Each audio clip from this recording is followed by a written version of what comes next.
Hermitage got a crash blocking the left two lanes, 40 eastbound at Stewart's Ferry Pike. Whites Creek, a crash. Whites Creek Pike just south of Knight Drive north in Bordeaux. Ashland City Highway at Briley Parkway. Then in East Nashville, a crash. Spring Street at Dickerson Pike. I'm Ken Weaver.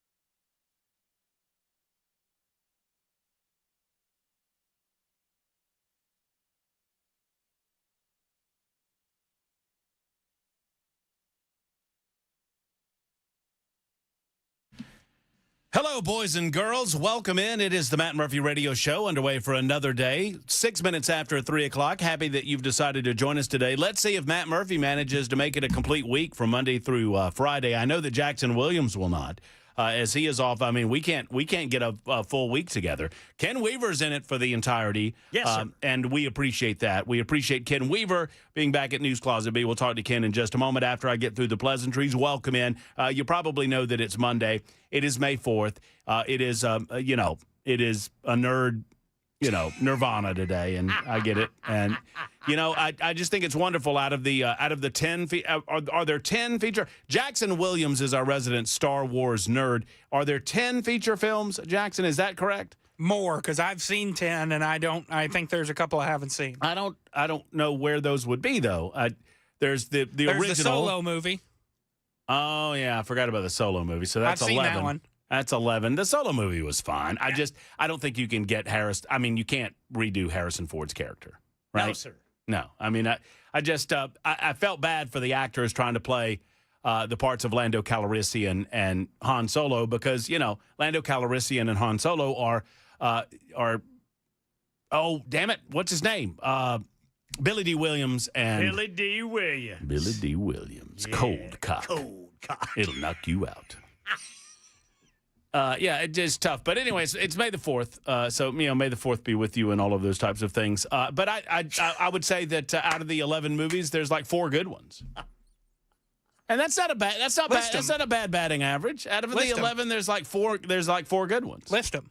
What, the good ones? Yes. Rogue One is a good one. That's the best. Empire Strikes Back. Yes. The best part about Rogue One is that you know the end. And it doesn't matter. It's still dynamite. You know what? They told you in the first movie what happens to those people. Yes, sir. So you know exactly what's going to happen to those people. Yet you don't care. And it's still excellent. Rogue One's good. Empire Strikes Back is good. The original was good. Yep. New Hope. That's what it was called. New Hope was good. Is it Rise of Skywalker? Is that the one I'm thinking about?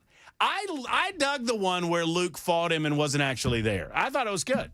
Oh, Last Jedi? Is that Last Jedi? Mm-hmm. Okay, that one's good. That is my least favorite Star Wars movie of all time. Okay, great. That's fabulous. The Ewoks ruined Return of the Jedi for me, so that's no good. And Revenge of the Sith is good. Revenge of the Sith? The last prequel. No. Where he becomes Darth Vader. It's cool. The fight's good. The ending of that movie is incredible. Yeah, it is, but there's too much dialogue. Yeah, it's too much. A lot of space politics. Yeah, that's exactly right. Oh, my God. Attack of the Clones. That movie is just space politics. What a dog that thing is. They needed an alien Matt Murphy. Space politics. Oh, my gosh. I mean, the only good... The Trade Federation. I really feel like the only good part of any of the prequels was Darth Vader killing all the little baby Jedis. It was, Order 66. That was Anakin. I mean, Anakin killing all the baby Jedis before he was Darth Vader. I mean, he became Darth Vader. He wasn't Darth Vader yet. Yeah, he was Darth Vader. I don't know. You killing baby Jedis. You're getting there. It's funny because I got home last night and Night at the Museum was on. Yeah. The Smithsonian one, the second one, which, by the way, if you've never, solid franchise of films. Smarter comedy than you would think. Yeah. Going into it. Night at the Museum, Ben Stiller, Robin Williams. Y'all know the movies. But the we've got a big Murphy movie mayhem in the 6 o'clock hour. Huge, because I had the other guys and you had Pulp Fiction. And Very excited. It's going. I'm insanely excited about this review. Matt Murphy movie mayhem in the 6 o'clock hour. Be there for it. We're going to blow it out. But yeah, though there's a Star Wars connection in the second movie because like that Pharaoh Egyptian guy, Ken, he's recruiting evil people. So he gets like, I don't know, he gets like a Genghis Khan or whatever it is. And, Yes. And he's got like Al Capone with him. And then I guess it's Genghis Khan. Or maybe, it wasn't Genghis Khan. It was a different bad guy, but. Attila the Hun. Was it Attila the Hun? Or maybe, yeah, it was Attila the Hun. He said, we've got two recruits that found out that you're trying to take over the world and they want in. And it's Oscar the Grouch and Darth Vader. And he goes, I don't know your work. I don't, because it's Hank Azaria is doing that accent because I don't know your work. And Oscar the Grouch like makes the big pitch. Come on, we want in. And he goes, you don't seem very evil to me. You just seem vaguely grouchy. And Oscar the Grouch says, you have no idea. And so Darth Vader starts doing the force choke. He goes, "What are you doing? What are you doing with the force choke? What are you? What are you doing with that? What is going on there? I don't know. I don't follow you. What is happening here?" And he goes, a word of advice to you, sir. There's too much going on here. You're evil. You're asthmatic. You're a robot. And why are we wearing capes? Are we going to the opera? I don't think so. It's awesome. Whatever happened to Hank Azaria? I don't know. He was great. Back in the day. Man. He's a great character actor. Yeah, he's good. He's good. Played 3 characters in that film. Played that Pharaoh guy and played Abraham Lincoln and played the Thinker. The Brockmeyer guy. Do you know who we're talking about now? Yeah. Mm-hmm. Also played, was it? It wasn't Hank Azaria that was on The Simpsons, was it? That did voices for The Simpsons? Maybe. Who knows? All right, so lots to get into. It's May the 4th, so y'all have fun with that. 615-737-9986. Y'all know the deal. My favorite thing that we do on a daily basis is communicate directly on the phone lines, and you're always invited to be a part of the show, 615-737-9986. Now, you can take us wherever we go. Wherever you go, there are a variety of ways to enjoy the broadcast. Obviously, 99.7 FM, the OG, on the FM dial from Alabama to Kentucky and all points in between. You can also find us on a variety of applications, if you will, to take us on your smartphone. TuneIn, Spotify, iHeart, those are 3. We have our own. Download us, Supertalk 99.7 WTN, and take us wherever you'd like to go. We've obviously a spot on the intraweb at 997WTN.com. You can broadcast from there. There's podcasts available there. And then Talk TV. For you masochists in the listening audience that want to watch the sausage made, 615-737-9986. 615-737-9986 is the telephone number, and you can find us on those television platforms, YouTube, Facebook, Twitter, Twitch, Rumble. YouTube, Facebook, Twitter, Twitch, Rumble. Okay, episode 1029. 1002 and 9. Special session. It's happening. The call came out. I guess I missed it, missed one day, and there you go. The anticipation was high. We had Cameron Sexton, the Speaker of the House of the General Assembly in the state of Tennessee, on the show Thursday, originally designed to be something of a look back, a postmortem, if you will, of what happened in a regular session.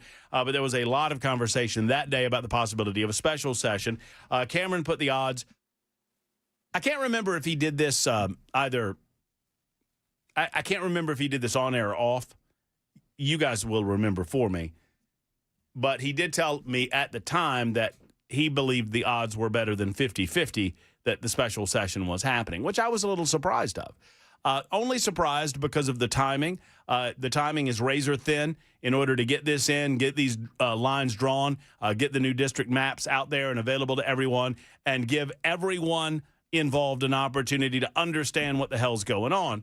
Razor thin time frame. Also, frankly, razor thin margins. And that's what I want to discuss with you today. As I said last week, I have no problem with this. I have no problem with doing it. I'm a chaos man. I like to see things on fire, so I'm all about it. This is great. Let's go. Let's make it happen. I love listening to and watching the liberal whining and the liberal tears. Okay? I love everything about it. Because guess what, liberals? We didn't start this. Now, I say we, I mean Constitution-loving Americans. We didn't start any of this crap. You did. You did. And don't talk to me about Texas. And I won't talk to you about Virginia.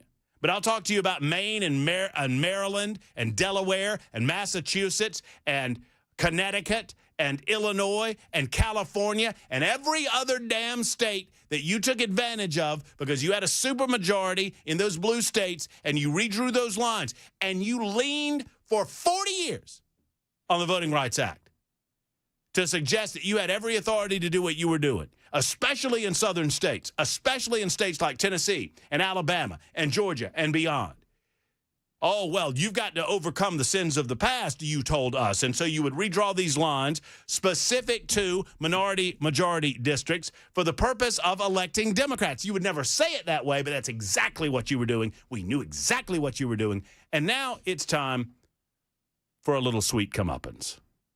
And I'm here for it. If you wonder why the howling and the mewling and the puking is so great, it's because they're getting some of what they've been given for a long, long time. And do not fool yourself that this has nothing to do with, I want to be really clear here. I want to be very calm and plain spoken when I say this. Do not disillusion yourself on the idea that this has anything to do with the sanctity of the black vote. If Democrats gave one damn about the black vote, they would worry themselves about illegal aliens voting in elections. If they gave one crap about the black vote, they would worry about photo ID and fraud at the polls. If they cared about the sanctity of the singular vote, they would care about the sanctity of elections, and they would do more to protect against election fraud. They don't. What they care about is the fact that black voters vote for them. That's what they care about, okay? So this has nothing to do with racism. It has nothing to do with race. The same people that are howling about District 9, these are the same folks that have watched as an old white guy has been elected over and over and over again after running against black opponents, black female opponents. So you got an old white dude whipping up on individuals that fit into two minority status categories, despite the fact that females aren't a minority, but whatever. Traditionally subjugated categories. And the Democrats have been doing that for 20 years and haven't said a word about it. Why have y'all, Democrats, been allowing the old white guy to get away with this for so long? And you've said nothing. Nothing. But now suddenly your suggestion is, and they're getting really, really close to actually saying it, that if you have a majority black congressional district that you have to elect a black representative. Is there anything more racist than that suggestion? I would suggest not. It's racist on so many fronts. The suggestion that a white person can't adequately represent black people. The suggestion that black people wouldn't vote for different candidates of a different color if they better represented their values, ideologies, and views. It's nonsense. It's all nonsense. But the howling and the mewling and the puking is born out of a recognition that this is going to go a long way into degrading their voting blocks. Now, I would suggest that that's already happening. I would also suggest that if you are, I have long described it as the mental Democrat plantation. Intentionally inflammatory language, no doubt, but intended to convey a very specific message. Democrats, as a political party, have for years demanded that black people remain on the Democrat political plantation. And they may not veer away from it.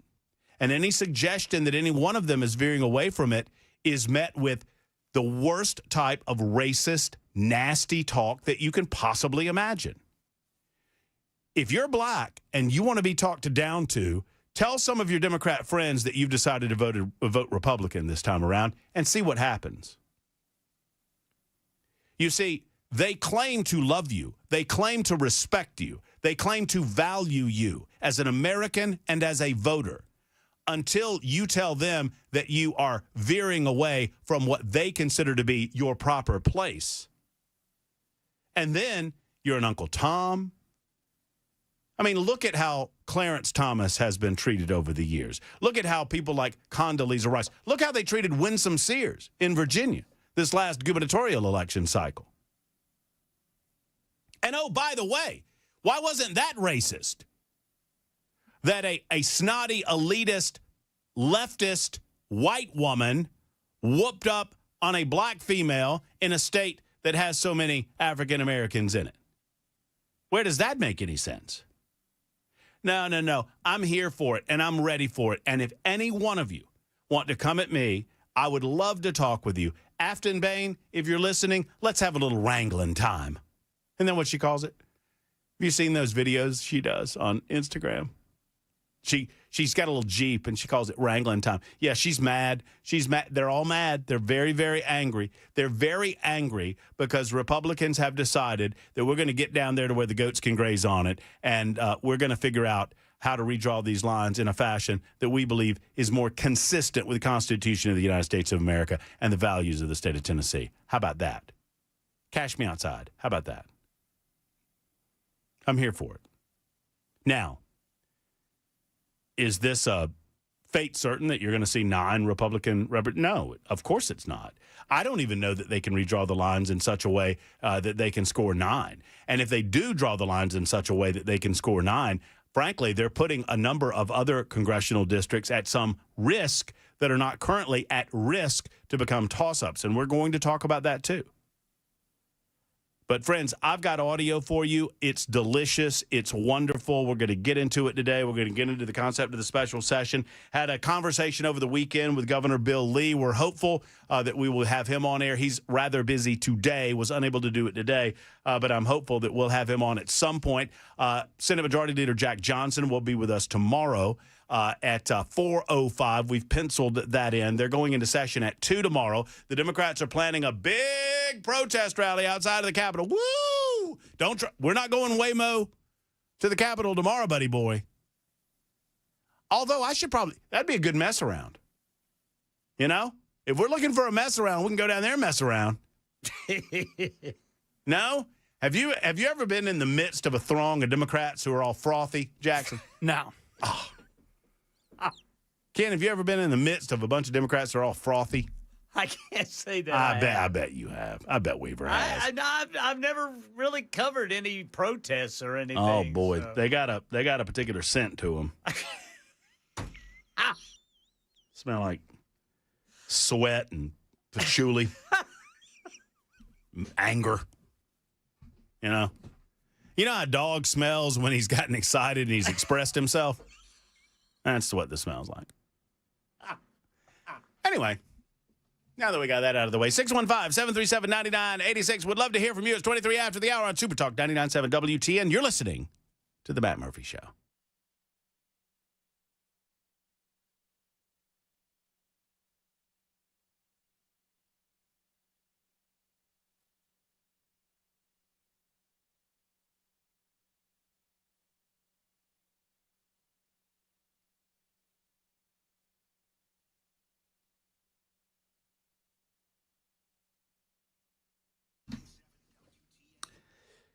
Hello, friends. I have a quick question for you. When it comes to your health, wouldn't you rather know what's going on inside rather than not know and hope everything's fine? Sadly, what most of us do day to day is that we wait and we just assume or want to assume that everything's A-OK until symptoms start appearing. And oftentimes with some issues that are going on inside of your body, when symptoms begin appearing, you are well down the road to having an issue. What if I told you there was a way for you to identify the issue before the symptoms identify the issue for you? It's with a craft body scan, couples heart and lung scan, and now they're making it incredibly affordable.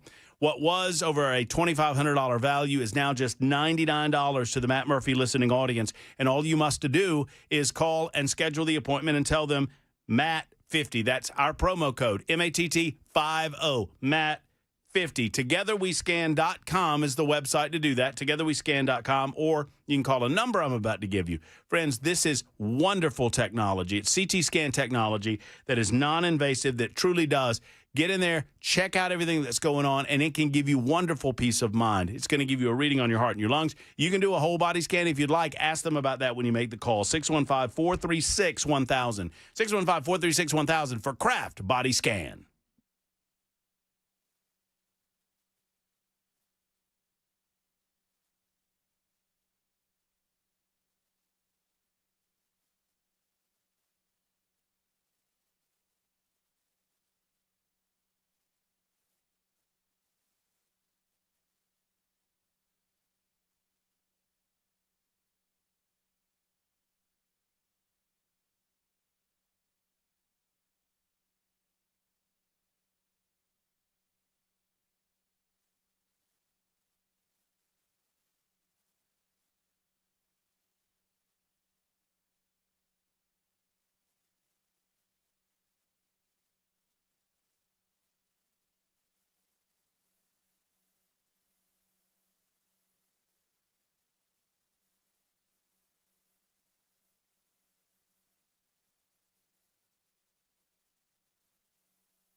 Gasoline prices have spiked more than 20 cents over the weekend right here in Middle Tennessee. I'll tell you about it coming up at 3:30 on Super Talk 99.7 WTN. Hey, what's the last thing you paid, Ken? Do you remember? This morning at... Darth Vader's coming. Pardon me.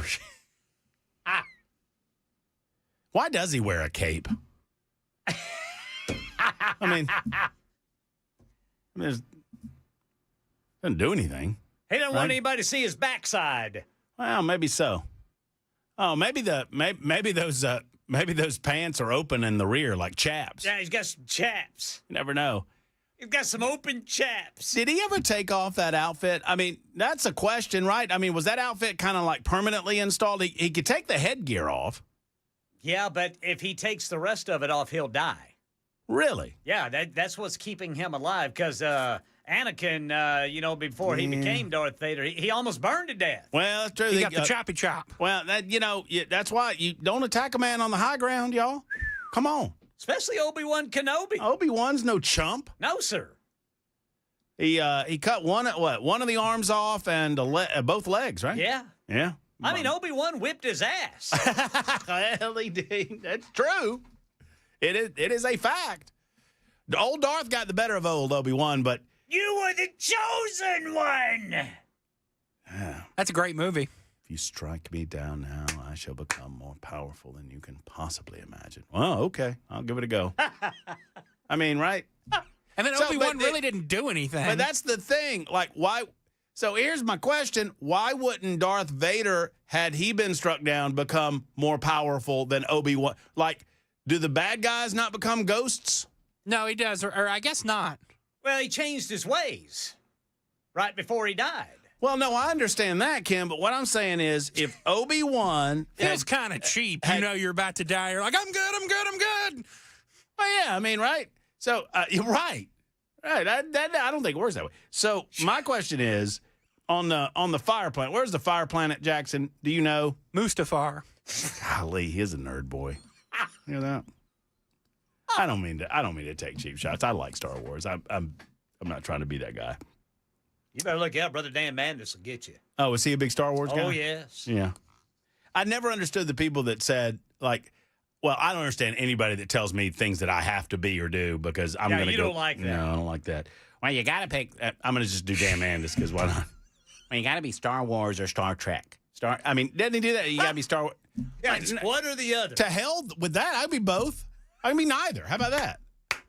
I can say to hell with all you nerds, or I can be both. And by the way, I'm both. I like both. I like Star Trek. I like Star Wars. Thank you. Captain Kirk could have taken out Darth Vader with the butt kick. Remember his butt kick? What? Captain Kirk would take off running towards you and then jump in the midair and turn his butt around and hit you in the face with it and knock you right out. Knock you right out. I'm proud to say publicly that I have no idea what Ken's talking about. Boy, I don't. I'm going to look it up while you do the news, okay?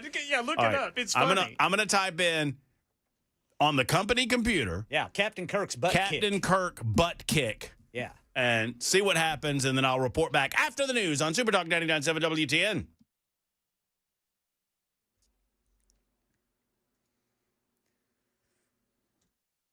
I'm Ken Weaver with your top stories. Got the full forecast and traffic in 5 minutes. Operation Epic Fury right now in Middle Tennessee.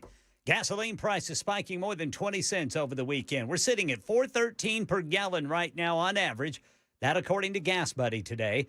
Joe Brusuelas, chief economist for RSM US LLP, telling ABC News where Americans can expect to see price hikes in the future. The second order or second round effects that are going to begin to show up in the April data, but more pronounced in May, June, and July, is those increasing gasoline prices cause everything that needs to be delivered to get more expensive. And guess where it's going to show up most clearly? It's going to be in food. Well, U.S. Supreme Court's temporarily restored nationwide access to the abortion pill mifepristone. The order puts back in place rules allowing the drug to be prescribed through telehealth, mail delivery, and certified pharmacies.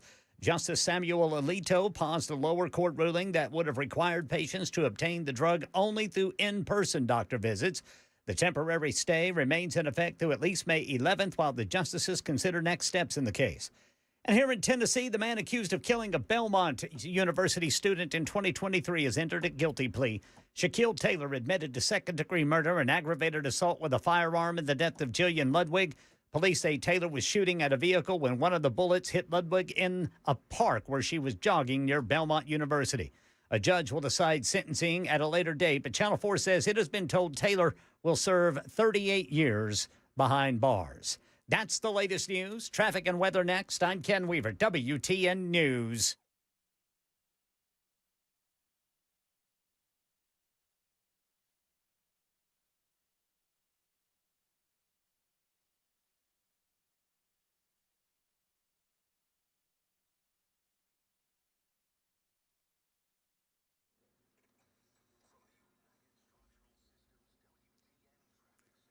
Complete stop and go, brake tapping, northbound North Loop downtown. Then northbound 65 up to the South Loop. Eastbound 40 before you get to the split there where 24 and 40 merge. Looks like we got a crash at Elm Hill Pike and Fessler's Lane. Also, Old Hickory Boulevard at Ashland City Highway. I'm Ken Weaver.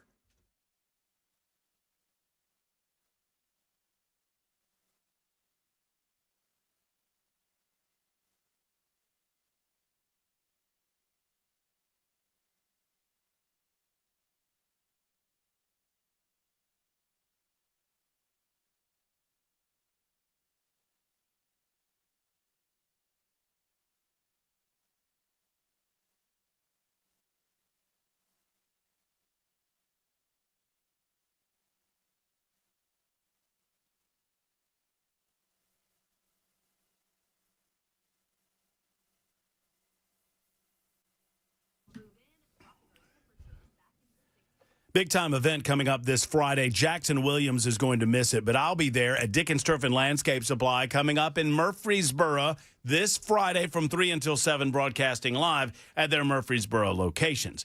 I encourage you to get to Dickens Turf and Landscape Supply at any of their 7 locations: Nashville, Bellevue, Brentwood, Hendersonville, Mount Juliet, Franklin, and the aforementioned Murfreesboro. Now, through May 17th, you can take advantage of incredible savings on Toro walk mowers designed for big-time power and long-lasting durability, as well as easy operation. It works just as hard as you do. Whether you're a landscaping professional or a serious homeowner who needs to get that grass cut, Toro delivers the performance that you can count on. Spring is already here. You guys know the drill, right? Upgrade that equipment and save big at Dickens Turf and Landscape Supply during Toro Days, which are going on right now. And go where the pros go. DickensSupply.com online, DickensSupply.com online, or stop by and see us in Murfreesboro from 3 until 7 this Friday.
A lot of things Americans are split 50-50 on: politics, working from home, working from the office, sports perhaps. But there's one thing we can all agree on: taking your car in for repairs can be complicated and can be a downer if you take them to the wrong place, right?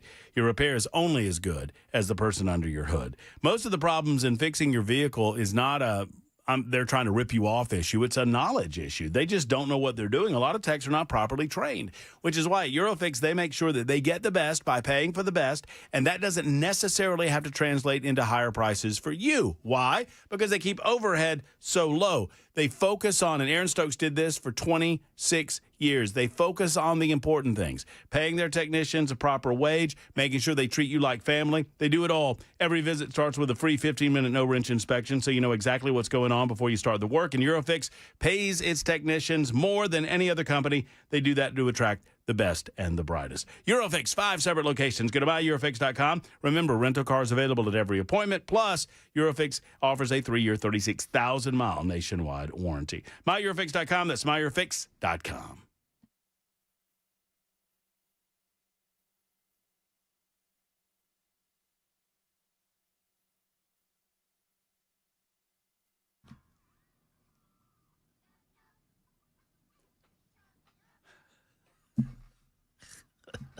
What in the world?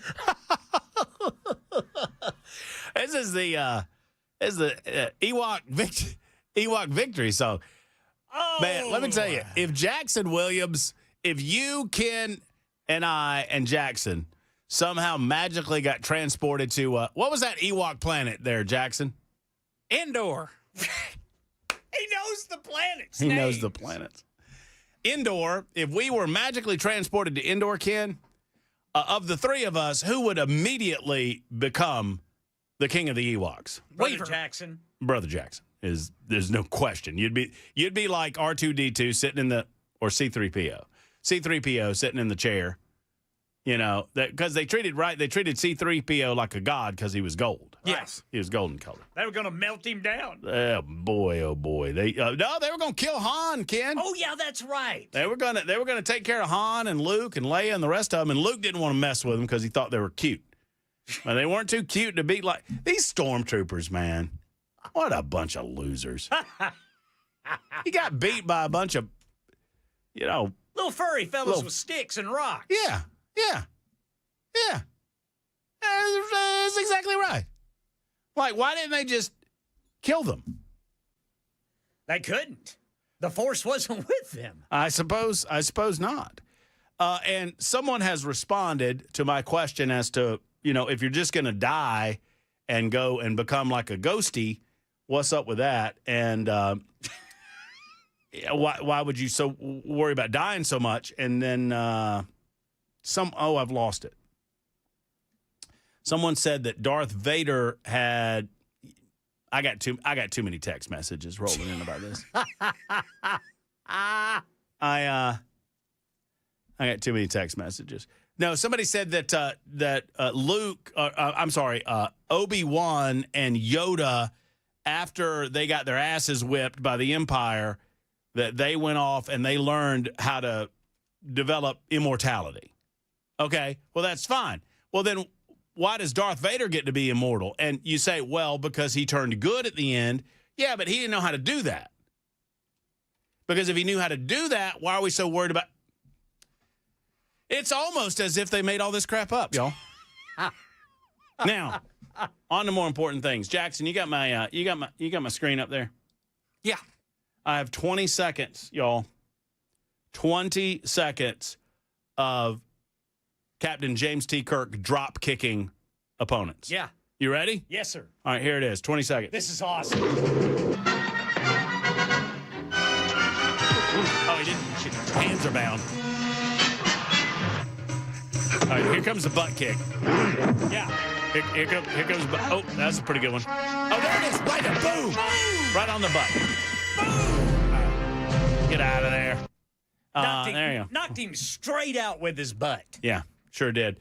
So I typed into the Google machine, Ken, Captain Kirk butt kick. Yes. And this is what I got from AI. You ready? Yes, sir. Captain Kirk is famous for his unconventional fighting style. Often featuring two-handed chops, yes, flying tackles, yes, and a frequently ripped shirt, yes, notably against the Gorn in Arena. While usually victorious, Kirk was beaten by Spock, Cadet Finnegan, and Captain Tracy. Yeah. He also notably defeated Dr. Sauron in Star Trek Generations. So, yeah, said Kirk was overwhelmed by, quote, an emotionally compromised Spock, and struggled against Captain Tracy, who, quote, kicked his ass twice in Omega Glory. One other Kirk video you've got to look up. You got to look up the one where he slaps himself over and over again. Okay. It's great. and then Spock does a Mexican dance around his head. Ken. It's great, man. Ken, you got to stay off the Goomies. No, man, you gotta stay. This is pre-Goomy. You gotta stay off the Goomies. You're making this up. I'm not. You gotta look it up, man. Spock did a Mexican hat dance around Captain Kirk. Yeah, they landed on this planet where the aliens there would take over your mind. Mm-hmm. And there was a little fella that was their servant, and Kirk was trying to help the people who were being, mind controlled. And he got mind controlled himself, and he starts slapping himself silly. Oh, no. And then eventually, he falls down on the ground, and the guy that's running everybody's mind gets inside Spock's mind, and he makes Spock do a Mexican dance around his head while he's wearing a sombrero. What the hell are you talking about? It's great. You gotta watch it. Jackson, the funniest part about this is I think Jackson checked out for about 10 seconds, and he came back and had no idea what Weaver was talking about. Y'all were talking about a butt kick. I went over here to do something, and I come back, and he's talking about Spock wearing a sombrero. And he's got those little clams in his hand, and he's snapping them. It's being requested by the super text line that you do the dance. No way, man. I'm not a trained space cadet. You're better. You're Ken Weaver. No, man, we're all red shirts. We're all. Oh, yeah, dude. I'm a red shirt all the way. I'm gone in the first 5 minutes. No question. No question. We're all red shirts. We're toast. Do not, under any circumstances, if you somehow are magically transported into the world of Star Trek and you have a red shirt on and you're on the Enterprise and they tell you to go to the planet, do not go to the planet, especially if you're black. I'm just telling you. That's right, I'm man. telling you, you're gonna die. You're going to be you might not even make it down. You might get splinched or something. Well, I'd get down there, and the first order that I would get, it would be Kirk saying, Ensign Weaver, go in that dark cave and see what's in it. Negative, Captain. A negative, Captain. And then he'd butt kick me unconscious. Probably so. This has been fun. I like the fact that we're annoying Star Wars people by talking about Star Trek on May the 4th. It's the way we roll. And for those of you asking, I will address the whole. I wasn't even here for the Nincompoops in the News saga. I don't know anything about the Nincompoops in the News saga. I know that Han did me a solid by filling in for me on Friday. I had to be out. Yeah. And brother Brian Wilson couldn't do it, and Cameron Smith couldn't do it, and so Chris was gracious enough to do it. And so I agreed to allow him to compete for the trophy in Nincompoops in the News. And apparently you fellas dropped the ball. Yeah, it was a rigged and stolen vote. Chris said there was a water main break and closed the votes. Oh, did he now? He did. It's unfortunate. Where's the trophy? He Brother stole Hans it. got it. You didn't see the picture of it? I saw it this weekend. It's supposed to be back today. Brother Hans not going to bring it back this week. Hey, what? Yeah, Brother Hans, he's going to keep that trophy. Well, who died and made Brother Hand king? The hell? Oh, wait, he won the trophy. Yeah, Crap. he did so well. Votes started coming in for him at 3:00. Well, I imagine, yeah. I mean, because he's a guest in the house. Sure. And he pooped on the carpet. What? I don't know. I don't know what to tell you. I would hope that he would have, honored the agreement and he was supposed to bring the trophy, but this trophy's supposed to stay here. I don't know what's going on with that. Brother Hand doesn't play that way. Oh, wow. Well, I guess we know better than that. I mean, you don't trust a Canadian, y'all. Good Lord. Canadian. I mean, America's hat since 1776. Since all those years. Whenever it was. Jackson was in somebody's accusing you, Jackson, of being in collusion with Hand. Oh, collusion against Weaver. Brother Jackson. So let's lay out the baseline facts of the case here, Your Honor, as that is a facetious notion. Oh, was it now? Facetious. I think we all know how much I love that trophy and crown. Sustained. Now, Definitely I object to this notion because why in the Sam hell would I allow a Canadian... Sam Hell? Did you say? I think it's Sam Hill. I think it's Sam Hill. I'm saying Sam Hell. Oh, that's fine. Okay. I just didn't know if you knew you were saying it wrong. No. That's cool, though. I like it. I think I'm going to go with it. And why would I let a Canadian take it down all the way to Rutherford County? Middle of nowhere. Oh. Absolutely middle of nowhere. Goodness. It's just awful. Awful. It's terrible. It's terrible what has happened to the Nincompoops trophy. What happened to the nincompoops I loved? The naked people, the people on meth. What was his story? Y'all remember? No, it wasn't good. I can't. It wasn't good? I don't remember. It was what I old. did. Was it old? Yeah, it was the guy hiding in there trying to get early Pokemon dibs. Oh yeah. It was from like 2 years ago. Well, that's not Nincompoops in the news. That's Nincompoops in history. DQ. Auto DQ. Well, he also had the water main break and the early voting. He got 45 early votes. So y'all got y'all got Georgia'd. Y'all got Georgia. Very what much happened? so. Y'all got Georgia. Okay. Well, I mean, I don't know what to do about it. I mean, we're gonna have to change the law. We're gonna have to change the laws and stop these voting. You know what? Unlike John Thune, I'll get a damn vote on the Save Nincompoops Act. Sir. We're gonna vote on the Save Nincompoops Act later on, and we're gonna get a vote to the floor. I promise you that. Yes, sir. And if I have to suspend the filibuster to do it, I'll do it. Gonna nuke it. We're going to nuke that filibuster and get a vote on the Save Nincompoops Act, and we'll see what happens. 615-737-9986. Becky's been holding in. Hey, Becky. Hey, Matt, how are you doing? I'm fabulous, Becky. I hope you are. I am. I just want to say you have the absolute best radio station ever. Well, thank you. That's very And sweet yes, of you. Chris Hand was a Democrat on Friday. He rigged the Nincompoop. Mm-hmm. That's and too bad. He stole it. Jackson should have won. And on that note, Jackson, go Vols! Woo! Yeah, say the call was going well, Becky. It was going great. He didn't have to do any of this.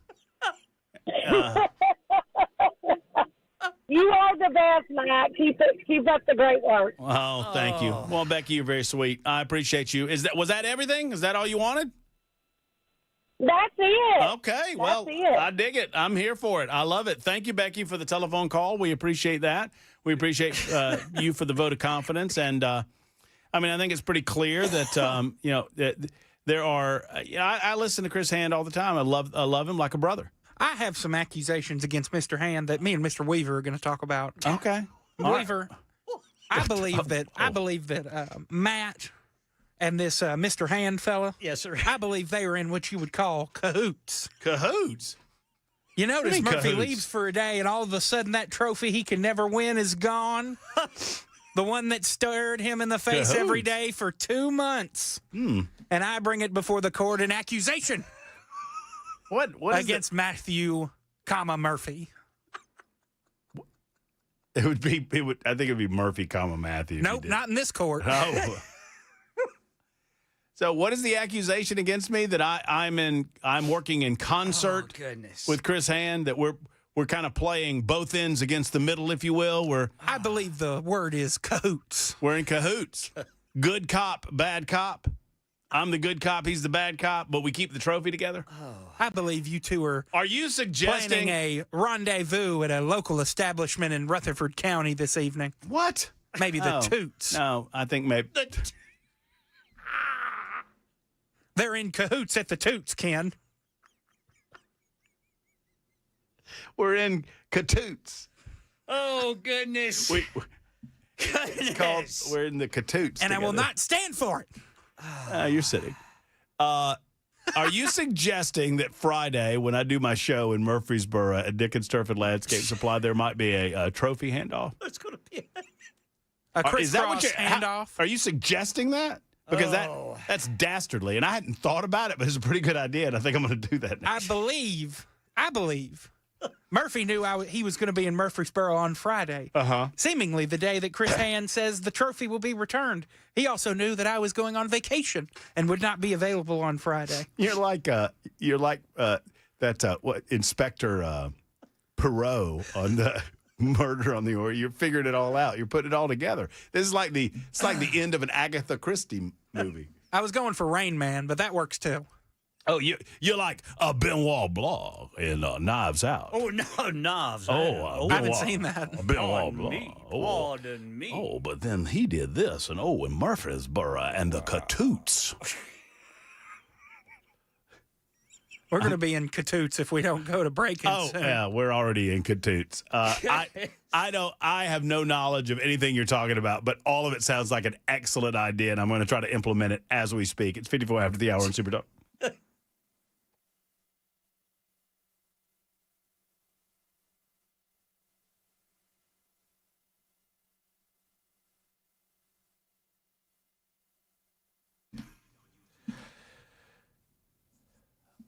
All right, friends, let's talk for a moment, not just about homeowners insurance, not just about automobile insurance. I want to talk to you for a moment about life insurance. Now, at King and Associates, they clearly can put your homeowners together with your automobile insurance and save you money. And I've been talking about that for a time now, that they did exactly that for me. Well, if you have kids, this message is for you, because life insurance isn't about you. It's about them. It's about your family. It's about making sure that everything's taken care of in the unlikely and tragic event that you're no longer with us. That's what it's all about. At King and Associates Insurance, we don't like to talk about it, but you need to do something about it. No pressure, no confusion. They just want to give you clear options that fit your family and help protect your family in those uncertain and tragic times. 615-329-8121, 329-8121. Whether it's commercial insurance for your business, life insurance, or home and auto, they can get it done at King and Associates. 615-329-8121 or T, kinginsurance.com. That's the letter T, kinginsurance.com. Tell them Matt Murphy sent you for a free quote to King and Associates Insurance.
4 o'clock on the dot. I'm Ken Weaver with your top stories. Got the full forecast and traffic in 5 minutes. And right now in Middle Tennessee, gasoline prices spiking more than 20 cents over the weekend. Gas Buddy putting the average per gallon today of $4.13 in Middle Tennessee. And brace yourself, Joe Bruce-Swelis, chief economist for RSM US LLP, telling ABC News food is next. The second order or second round effects that are going to begin to show up in the April data, but more pronounced in May, June, and July, is those increasing gasoline prices cause everything that needs to be delivered to get more expensive. And guess where it's going to show up most clearly? It's going to be in food. Meanwhile, the U.S. says it has begun guiding ships through the Strait of Hormuz. ABC's Tom Sufi Burridge is in Tel Aviv with more on that decision. For shipping companies throughout this war, part of the reason they have not transited through that waterway because of the perceived threat. And, shipping companies, insurance companies linked to them have said repeatedly that they will not make that voyage, many commercial ships, until they have absolutely cast iron guarantees, until that perceived danger is down markedly. Now, President Trump earlier today said that the U.S. military has destroyed at least 7 of those Iranian fast boats that apparently have been threatening ships there through the Strait of Hormuz. Here in Nashville, a guilty plea in the deadly shooting of a Belmont freshman, Shaquille Taylor, pleading guilty in the deadly shooting that killed Jillian Ludwig. Investigators say Taylor fired multiple shots at a car, and one of those bullets struck Ludwig as she was walking nearby. This happening in 2023. He pleaded guilty to second-degree murder and aggravated assault with a firearm. The plea comes after a judge ruled Taylor was mentally competent to stand trial. That had been an issue. The U.S. Supreme Court has restored mail-in access to the abortion pill mifepristone after a lower court in Louisiana sought to restrict by-mail access late last week. ABC's Devin Dwyer explains what's likely coming in the days ahead. The Supreme Court basically has not taken a position just yet, and what they're deciding is whether or not they think the state of Louisiana is likely to prevail in challenging the safety of how mifepristone is distributed. So by next week sometime, the Supreme Court is likely to weigh in and either extend this stay or snapping back to pre-2023 guidelines. And police in Edmond, Oklahoma now say at least 23 people were injured in that shooting last night. Here's Alex Stone. Police say the shooting unfolded during an unsanctioned lakeside party in Edmond. The party had been advertised on social media and drew a large crowd of young adults. A number of victims went up overnight as more people arrived at emergency rooms on their own. The injuries ranged in severity, and a local hospital says the ages were 16 to 30 years old. No arrests have been made. Police say the event was not permitted, and they do not believe there is an ongoing threat. Alex Stone, ABC News. That's the latest news. Traffic and weather next. I'm Ken Weaver, WTN News.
All right, crashes. Elm Hill Pike at Fessler's Lane. Harding Place just west of Nolensville Pike. Murfreesboro Pike at Briley Parkway.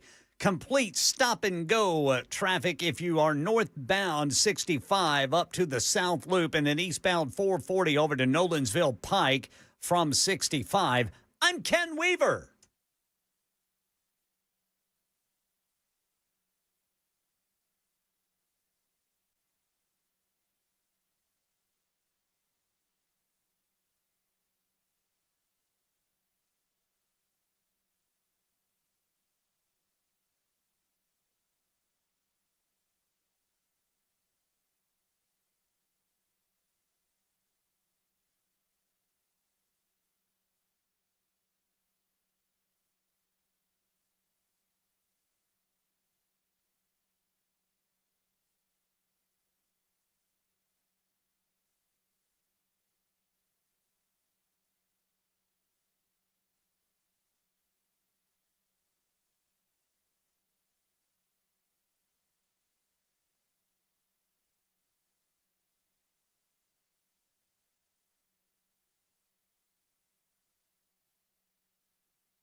Super Talk 99.7 WTN. It's the Matt Murphy Radio Show. Hour number 2 starts right now, 7 minutes after 4. Thank you for being with us. We will welcome back to the show Representative Monty Fritz in mere moments. He's being called amongst the other representatives and senators into special session starting tomorrow. I believe the call is at 2 o'clock tomorrow. There's a big protest happening at 12 o'clock tomorrow. The governor making said call. Oh, what is wrong with my computer there? Making said call for the purpose of looking at redrawing district lines in the aftermath of a Supreme Court decision in the state of Louisiana. Tennessee Governor Bill Lee has ordered state lawmakers to convene this week for a special session to formally review the state's congressional map in the wake of the high-stakes ruling by the United States Supreme Court, which opens the door for states to redraw their districts that have been heretofore racially gerrymandered. The case was Louisiana versus Callias. The court ruled that Louisiana's revised congressional map, which was designed to create a majority black district, constituted an unconstitutional racial gerrymander, ruling that you are not permitted to gerrymander based on race, that you can based on political ideology or affiliation. To speak on this, we have invited a number of folks on the show. Obviously, we invited Governor Bill Lee, and he may be with us at some point later on in the week. We're still working out some of the details. Could not come with us today. Obviously, you know, you got Senator Marsha Blackburn, who was all about it. We don't really know where John Rose is on it or was on it as a gubernatorial candidate. I've spoken to a number of congressmen, sitting congressmen, and we're hopeful to have some of them on air with us. They are loath to comment on it because, frankly, several of the sitting congressmen that I've spoken with, I am comfortable in telling you that they're a little concerned that it might shrink the size of their majority district in a way that would turn multiple districts into toss-ups in the state of Tennessee. And that was my concern last week, that if you work toward, right now, District 9 is a plus 23, and if you try to get that to a 0, or, you know, what you would need is like a Republican plus 5 or 6 in order to get it safely into the red category, then you're naturally putting other districts in harm's way. Following the decision last week, President Donald Trump spoke with Governor Bill Lee, confirming at that time that the governor said that he would work hard to do everything he can to make sure that everything is as it should be in the state of Tennessee. Governor Lee announced his decision this past Friday. We were out. We owe it to Tennesseans to ensure our congressional districts accurately reflect the will of Tennessee voters. To speak on this, we welcome back to the show Representative Monty Fritz, who's also running for governor of the state of Tennessee. And it's always good to speak with Monty. How are you today, Monty? Doing well? I'm good. I'm good, Matt. Thank you for letting me join you this afternoon. I hope things are well in Nashville. Everything's going great. Give us your, 50,000-foot view on the special session that will convene tomorrow afternoon at 2 o'clock. Well, first, it's probably some people get mad at me for saying this, but Governor Lee's track record with calling special sessions has not been liberty-focused, in my opinion. So I have some concerns with that. I have some concerns with the fact that it seems to be an impromptu. D.C. said jump, and we said how high. And I think that creates a little bit of a problem for lots of Tennesseans. I think we should be Tennessee first, and certainly we should look at districts, and from time to time we should look at them, I think, with accurate census data. Not sure that's going to be an option here. But with that brief entry to this, I will say the governor has constitutional authority to call us in. I have a constitutional responsibility to show up. I will, and we'll hear whatever's proposed. But I think just going into it, I have some apprehension about how this was called, and to be honest with you, even why. Because, again, if it's something that was deliberative and should have been on the Tennessee General Assembly in the governor's mind, it should have been 6 months ago. We should have been talking about it. We should have gotten input, because I think these kinds of things ought to come from the people up, not from a senator or the White House down. Well, I guess my response would be, I don't know how you redraw congressional lines from the people up. I mean, I'm a little confused about that. I mean, the congressional lines ought to be drawn by the General Assembly, right? Yeah, and that's what I mean. We are the voice of the people. Yeah. There's not a lot of time to talk through this. I don't know how long we'll be in special session. That's to be determined. But I think having those discussions so that you could talk with the people that we represent, I think would be helpful. I got a call from one of my local mayors. They're having a special session, if you will, in their city council tonight to send something out that they're opposed to this.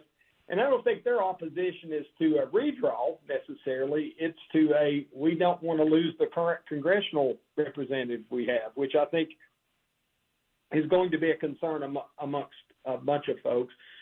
We will see tomorrow, hopefully, what the actual lines are. And so anything I think at this point is a little speculative on where the lines would be. I think it is. But I think back to your question or your point there, the people of the General Assembly representing the people of Tennessee aren't going to get very much time to look at this and make a good, well-deliberated decision, I don't think. Well, my concern, I understand why conservative politicians would want to utilize – I get why we're doing it, right? I mean, you had a Supreme Court decision that strikes the ability that Democrats have had for a long time to lean on racial preferences in order to draw district lines. Yeah. And I felt like that was wrong from the jump. So I get that. My fear, Monty, is that we're jumping at this a little too fast and not looking at the math, right? And so, I understand why you would want to reconsider district lines based on this new information, but attempting to do it in advance of 2026 election cycles, it seems to me, risks some of the other districts, because in order to get, I'm a simple guy. I wasn't that good in math, but, 9 is a plus 23. And so you've got to keep the populations the same. So you got to take that from somewhere. And you've only got, so many opportunities to take it from other places. And even if we're looking at this strictly, not necessarily from a constitutional lens, but from a political lens, I'm concerned that you're risking at least 2 other districts, 5 and 4, for the benefit of 9. And I don't think you get 9 into a solid R category. So you're taking 1 Democrat district and turning it into 3 risky propositions with 3 separate congressional districts.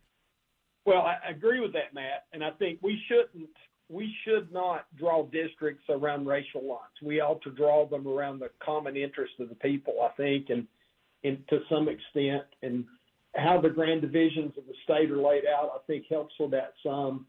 But I think even in Middle Tennessee, if we're anywhere close to what the maps that I think Senator Blackburn sent the maps out, at least that's what I was told. You look at some of those races that are ongoing now, which there might be someone who doesn't live in a district that he's running for. And I'm not sure that's good for even the Middle Tennessee folks. So, again, that goes back to this shouldn't be something that was handed top down. It should be from the people up. And, again, when I say people, we are the voice of the people in the state of Tennessee, right, the General Assembly. Were you supportive of how the lines were redrawn and after the 2020 census, where we created? Well, I mean, essentially, you took 5, which was a Nashville Democrat stronghold, and you kind of subdivided it. Was that, to you, a fair-minded and a considered approach, Monty? Perhaps. If you remind me the date on that, and I think it was 22. I think it went into effect in 22. I was fresh here. I got here in December of 21, and I think the new districts were created for the 2022 election cycle. And not being a state rep at that time, I probably paid less interest to that. To be honest yeah, with well, that makes sense. Than what I would have at this point in time. I would hope that we do again.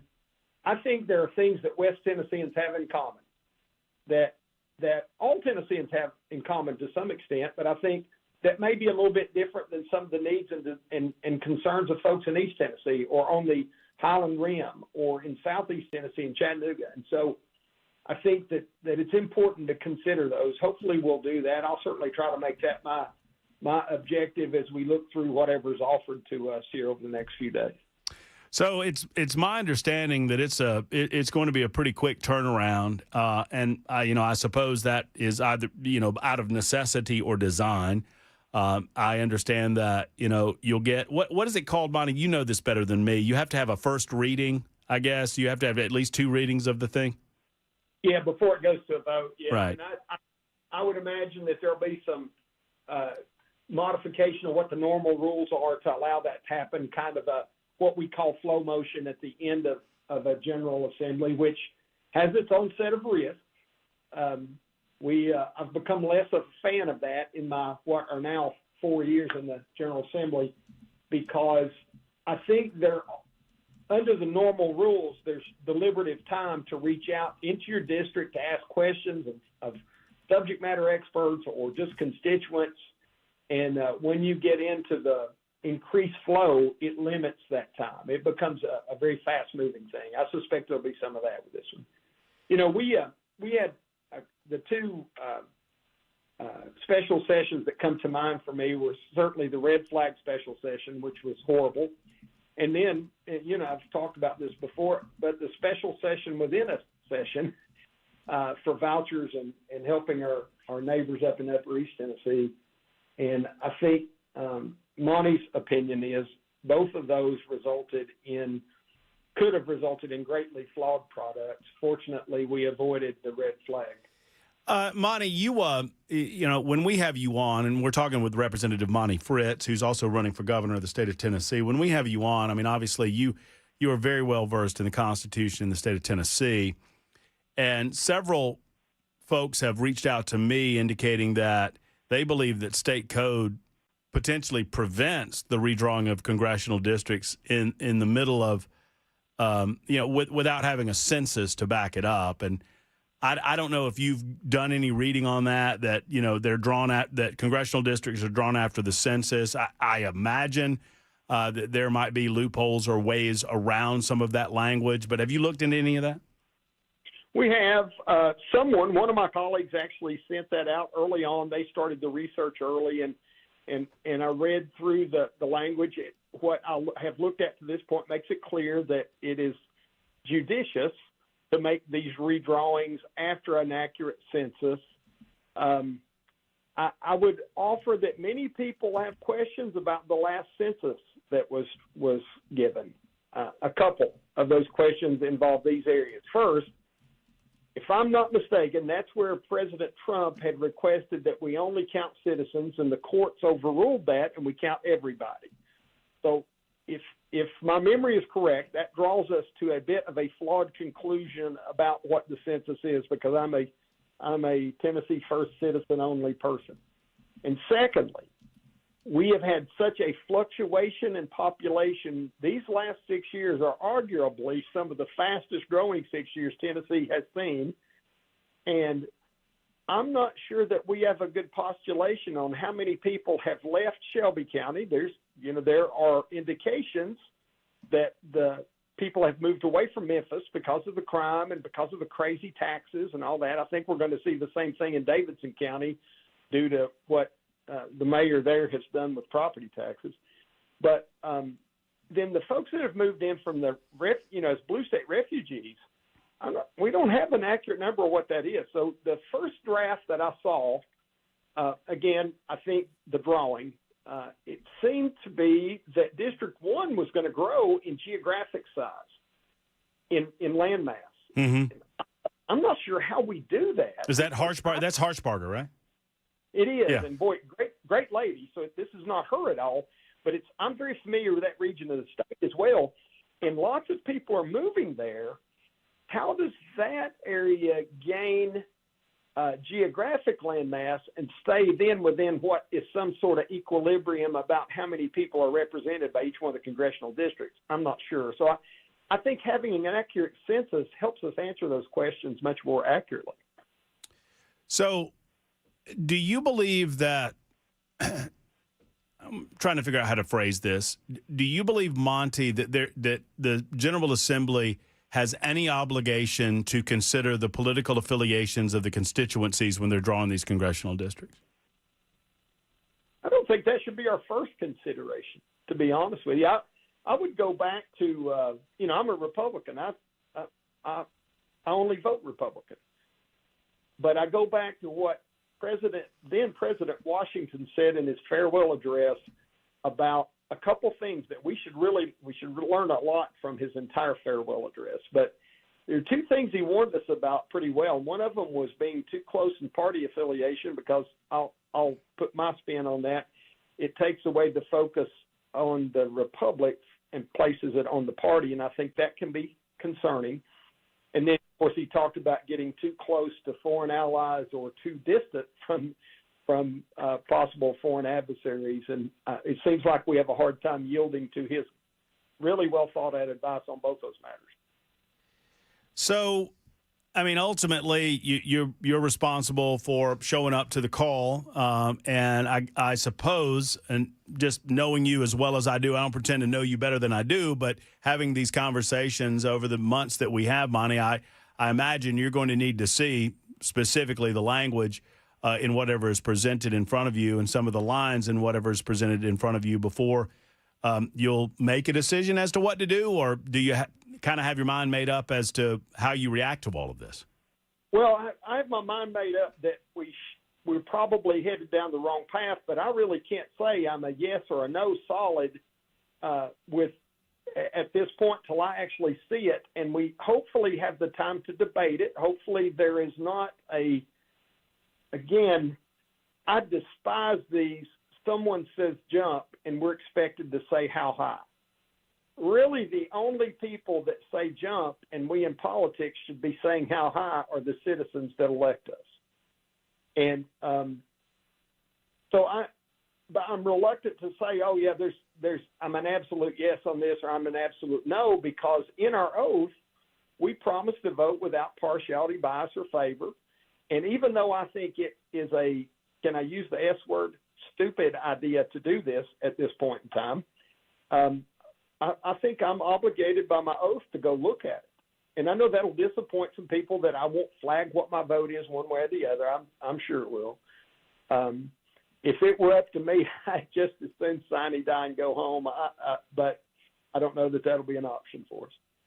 Well, I mean, I guess the idea here, and I hate it too. I'm willing to consider it, but the idea being here that we're being outplayed in the political arena by the Democrats, and they're willing to play dirty within the boundaries, but as dirty as they can to score as many political victories as they can, and that America is suffering as a result of the conservatives or the Republicans, of which I am neither, Monty. That they don't get into that arena and fight fire with fire. How do you resolve that, or how do you respond to it? Well, I would agree with the statement to some great extent, because I think we've had the majority in Congress now for a couple of years. When people do them, and they have been unwilling to do things like get rid of the filibuster to pass the SAVE Act. Amen. I agree there. Yeah. They have been unwilling to force votes on things to get rid of the National Firearms Act. And so I really think Congress and we in the state, so I'm not just going to point at the federal delegation, but we Republicans promise things. We ought to, by gosh, deliver on the conservative constitutional agenda. And you know, you and I talked about it. I don't think we've done that. I agree. I think we've promised lots and done little. And I think that most of our citizenry in Tennessee wants us to act boldly. This is bold. Is it the correct bold? Not sure yet. Don't like the way it's gotten started. But I think that we wouldn't be having what is perhaps a panicked conversation to have to do something if we had upheld the Tennessee Republican Party guiding principles and even what has become a neutered or watered down version of the national platform, since that was changed a couple of years ago. But I think our people that are voting for us expect us to stand up for those things that they voted us in to uphold. And I think we can do better at that. Well, you're an important voice in the conversation, and I respect and appreciate your perspective on these matters, which is why I reached out to you over the weekend. And I'm glad you were able to come on, and we'll check in with you as the session gets started tomorrow and continue to get your thoughts on what's going on. Well, Matt, I appreciate it. I thank you for the time. I hope all is well. Again, there in Nashville, we'll be out sometime tomorrow morning. We'll see you then. There's Representative Monty Fritz joining us for a few moments, offering some cautious, maybe optimism, but also some concerns about the manner in which this is done. Your thoughts, your responses, 27 after the hour, late for a timeout at Super Talk 99.7 WTN.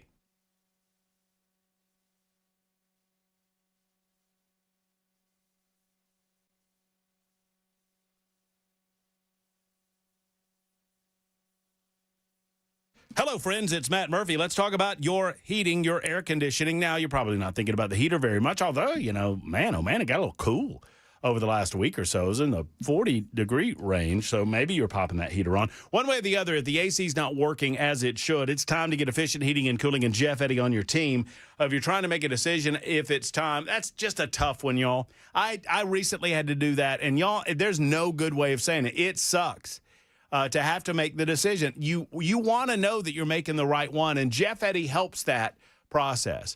I can't tell you how reassuring it was that Roger gave me the what's up. Roger's had, probably 3 decades of experience in the heating and air conditioning industry, and he's one of the top techs over at Jeff Eddy's Efficient Heating and Cooling, and he had to give me the bad news, and he said, this is what I would do if it was my product, if it was my home, and I went with it. It's tough, but it happens, and when it happens, you want someone like Jeff Eddy and Efficient Heating and Cooling on your team. They also offer an elite partnership with Rheem, and so they can provide you with great recommendations on what the units are right for you. EfficientHVAC.net or call 615-784-4424, 784-4424 for Efficient.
I'm Ken Weaver with your top stories. Got the full forecast and traffic in 5 minutes. And right now in Middle Tennessee, gasoline prices spiking more than 20 cents over the weekend. Gas Buddy putting the average per gallon at $4.14 today. It's all about the ongoing conflict with Iran, which President Trump said earlier today. Can't let them have a nuclear weapon, or you'd have problems like nobody would believe. And it's going very well. Some economists predict the next price hikes will be food starting this month. After a lower court in Louisiana sought to restrict by mail access to the abortion pill mifepristone late last week, the Supreme Court stepped in today to resolve the previous decision, restore the previous decision. For now, ABC's Devin Dwyer explains what's likely coming in the days ahead. The Supreme Court basically has not taken a position just yet, and what they're deciding is whether or not they think the state of Louisiana is likely to prevail in challenging the safety of how mifepristone is distributed. So by next week sometime, the Supreme Court is likely to weigh in and either extend this stay or snapping back to pre-2023 guidelines. Here in Nashville, a guilty plea entered in the 2023 killing of a Belmont University student. Shaquille Taylor admitted to second-degree murder and aggravated assault in the death of Jillian Ludwig. Metro police say Taylor was aiming at a car when a bullet instead hit the freshman as she was jogging near campus. The case had been paused over mental competency concerns, but it's now moving toward its sentencing. And in a Los Angeles courtroom today, pop superstar Britney Spears reached a plea deal in her March DUI arrest. ABC's Alex Stone has the latest out of Ventura County. She is taking the plea deal to a lesser charge. She is being sentenced to 1 day in Ventura County Jail. She has already served that time for when she was arrested. 3 months in an alcohol education program, fines of $571, and any time police want her to undergo a chemical test, she'll need to do that. So no jail time, no trial. That's the latest news. Traffic and weather next. I'm Ken Weaver, WTN News.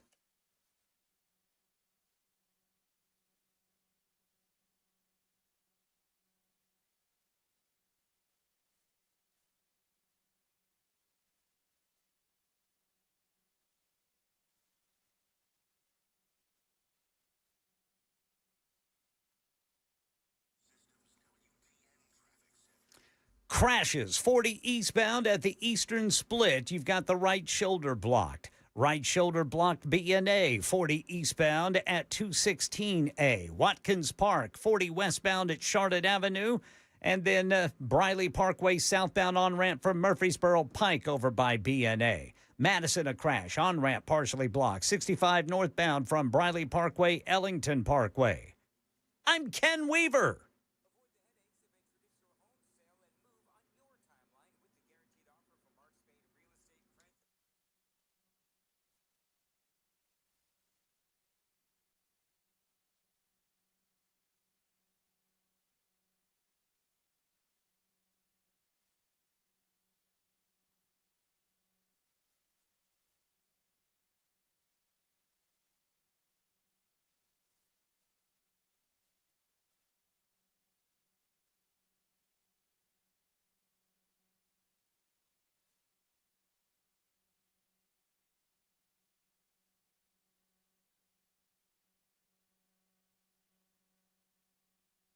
You got bugs?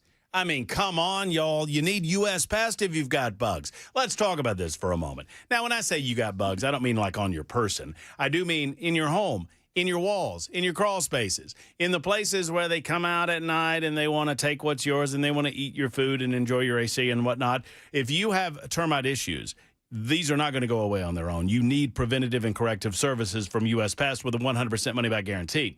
If you need pest control, now you need pest control, but if you have a pest control company that's just not getting the job done, or if you're wondering if U.S. Pest could do it better, the answer is yes. And just go ahead and make the call and let U.S. Pest come out and give you a free pest and termite inspection to see what's going on in your home.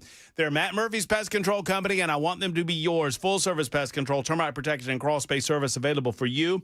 The purpose of pest control is simple, to keep those bugs and nasties off your property and out of your house. USPest.com, that's USPest.com, or call 590-1260, 590-1260 for our friends at U.S. Pest.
Super Talk 99.7 WTN. Your thoughts on our conversation with Monty Fritz, if you so desire. 615-737-9986.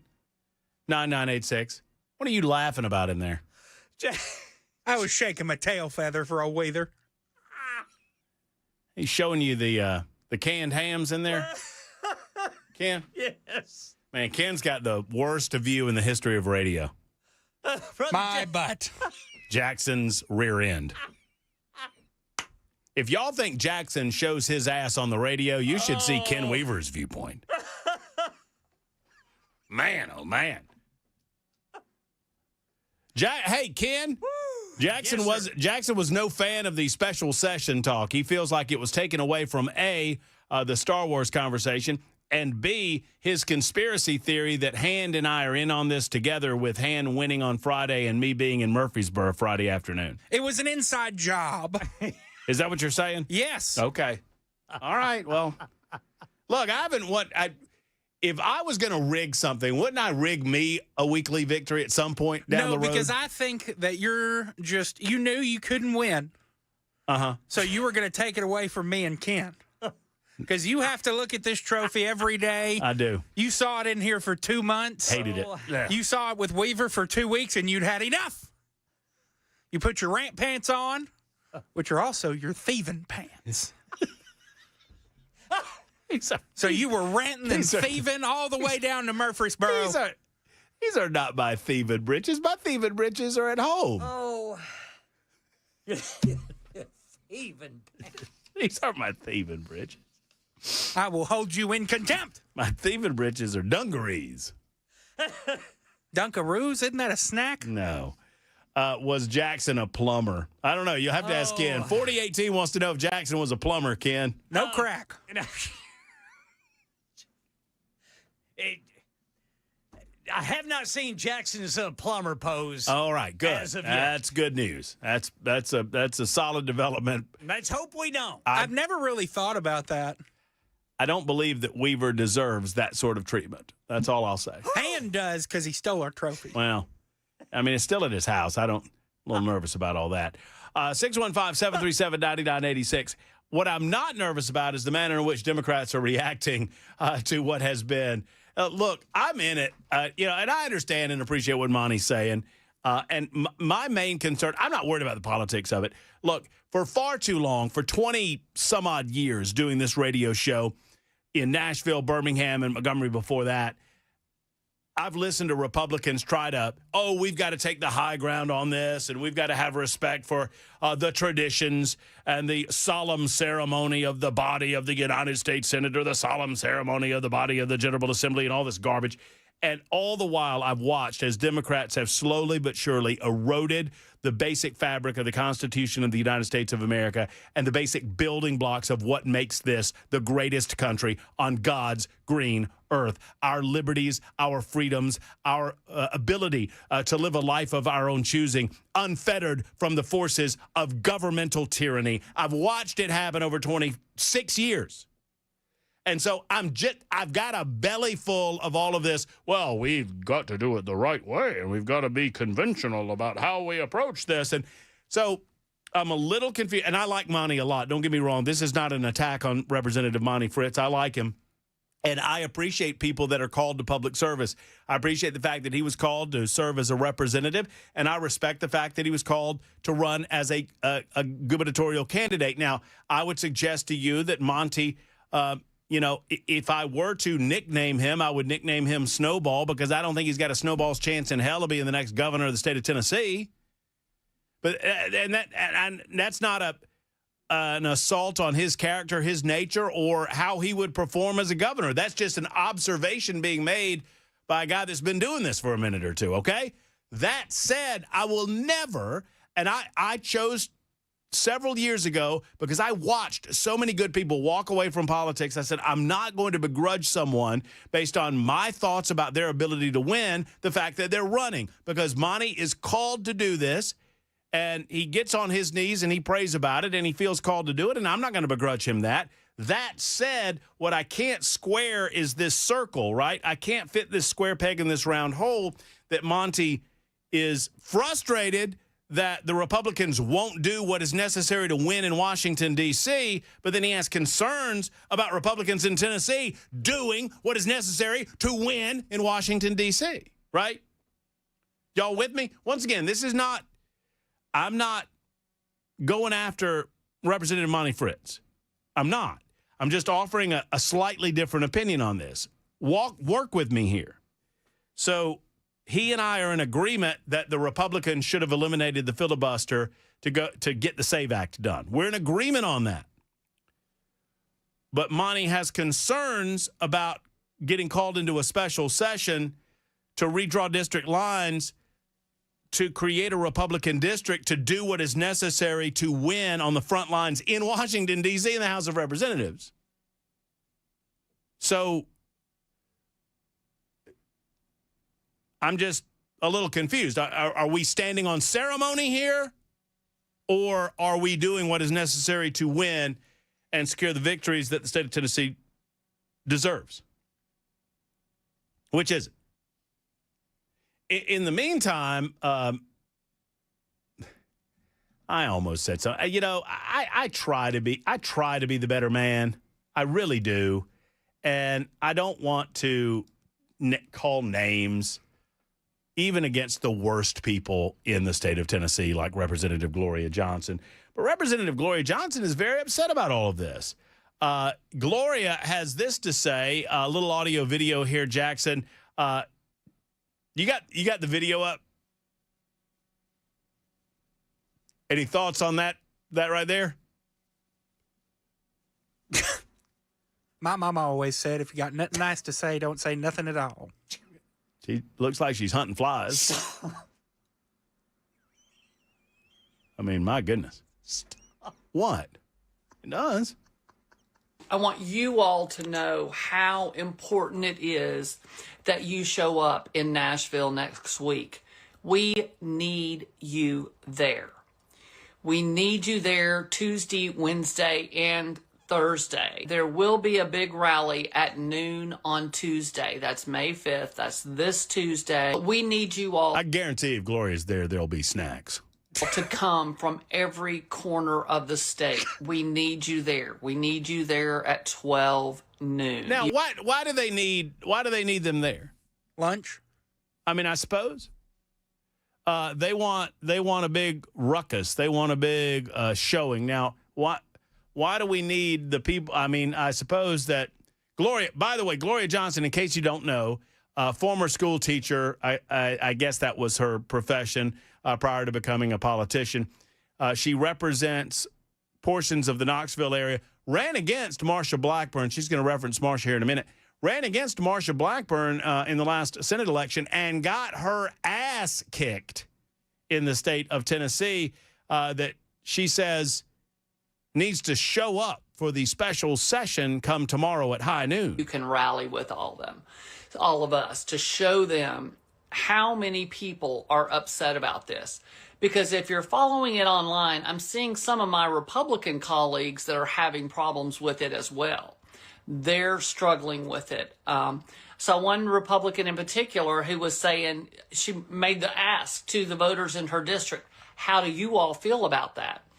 It's the only Republican I've seen ask their voters how they feel about it. I saw a video of Johnny Garrett saying, we're going to make this happen. Didn't ask a single voter how they felt about it. He just said they were going to force it to be so. Well, we asked the voters how they feel about things last election cycle in 2024. I feel like the voters have spoken loudly and clearly. Every 2 years, I'm just a little confused. Am I confused? When you ask voters how they feel about things, that happens when they go to the polls. When people step into their voting booth, they are being asked a question. How do you feel about the state of things? How do you feel like you want to be governed? What do you want your leadership to do? What do you want them to represent? What values do you want them to take with them to the General Assembly? Right now, Democrats are in the super minority in both houses in the Tennessee General Assembly. for a reason. They don't represent the thoughts, the feelings, and the values of the vast majority of the Tennessee. And this lady is an insult to those voters who go to the polls and regularly vote in supermajorities for the conservative Republicans in both houses. Once again, I'm a libertarian. I'm not a conservative, but I respect the representation that exists up there. She has she respects the minority in the Democratic Party, and that's it. She has no respect for Republicans. And if you watch some of her language on the floor of the House body, she regularly basically said Republicans are Nazis. They're racists. She did this with the whole Tennessee 3 nonsense. I know a whole lot of you have told me what you think. You've told me on social media. Oh, yeah, a whole lot of people have told her what. You go to her feed and see some of the clapback. A whole lot of people have told her what they think. And they think that maybe, just maybe, you ought to try celery. I don't, that's beneath me. I have a floor, and that's beneath the floor. And I'd like to apologize for that last comment, that celery comment. That is no good. Jackson, that's no good. Don't laugh at that, Jackson. That's no good. I should not say that. I should not cast aspersions against Gloria Johnson's personal appearance.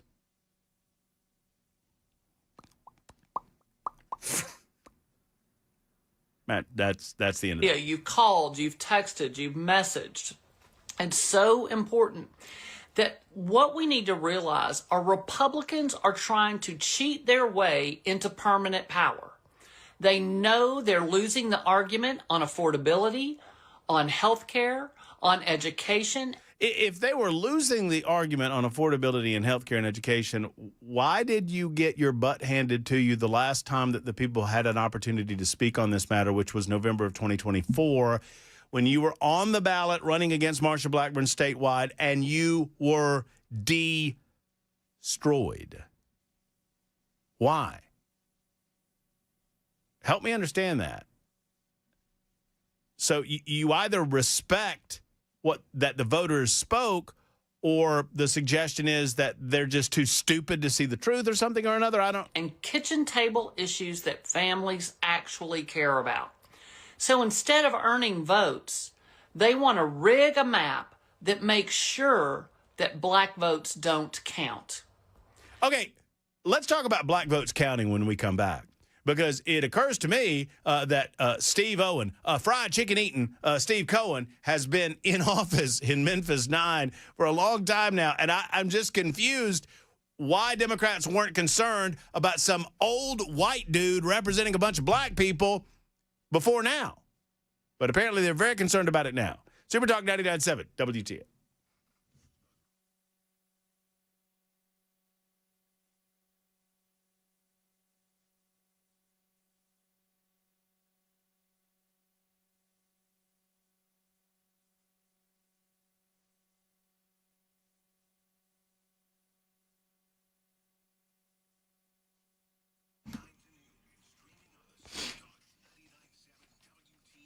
By the way, if you think I'm bad, Jackson, you should see the super text line right now.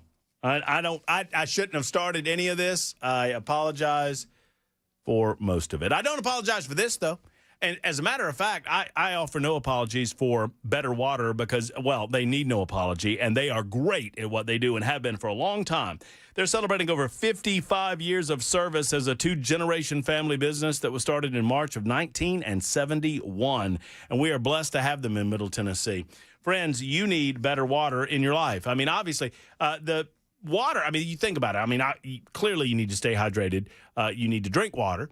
But you also bathe with it, you cook with it, and there's so many different aspects of water filtration that should concern you. And there are many things in your water that you don't need in your life that are permissible but shouldn't be there, like iron and chlorine and bacteria even, and yes, even E. coli.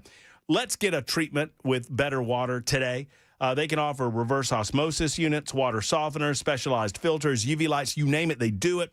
They will make sure that you have, wait for it now, better water. Imagine that. Better Water LLC. They even treat the water at the hospitals that you go to, the coffee shops that you go to. Now it's time to treat your home. They've done it for mine in Mount Pleasant, and I encourage them to get out to your home swiftly, but you have to call them to make that happen. Go to betterwater.com, betterwater.com, or 615-355-6063, 355-6063 for Better Water LLC.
You know, obviously, we need health insurance, and I wish the system wasn't what it is, but there's not a lot that we can do about that. But there is something you can do about your personal experience, your personal health insurance, and that is call Shane Ring and Cover Nash. If you've not done this already, please do it this week. Just make it a point this week to pick up the phone and make the call that so many others have made. Schedule an appointment to visit with him in Brentwood. He's got offices there, or you can do most of this on the phone.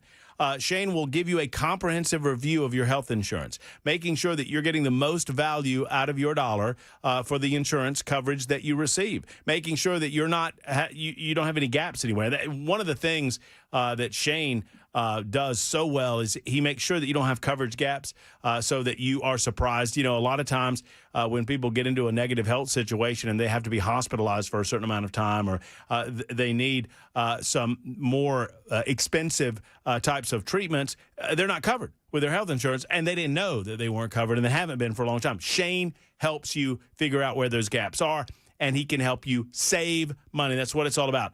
Health coverage managed by you, not by the government. So if you're self-employed, uninsured, or simply tired of paying too much, it's time to call Shane. 615-465-0023, 465-0023. It's Shane Ring and CoverNash.com.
5 o'clock on the dot.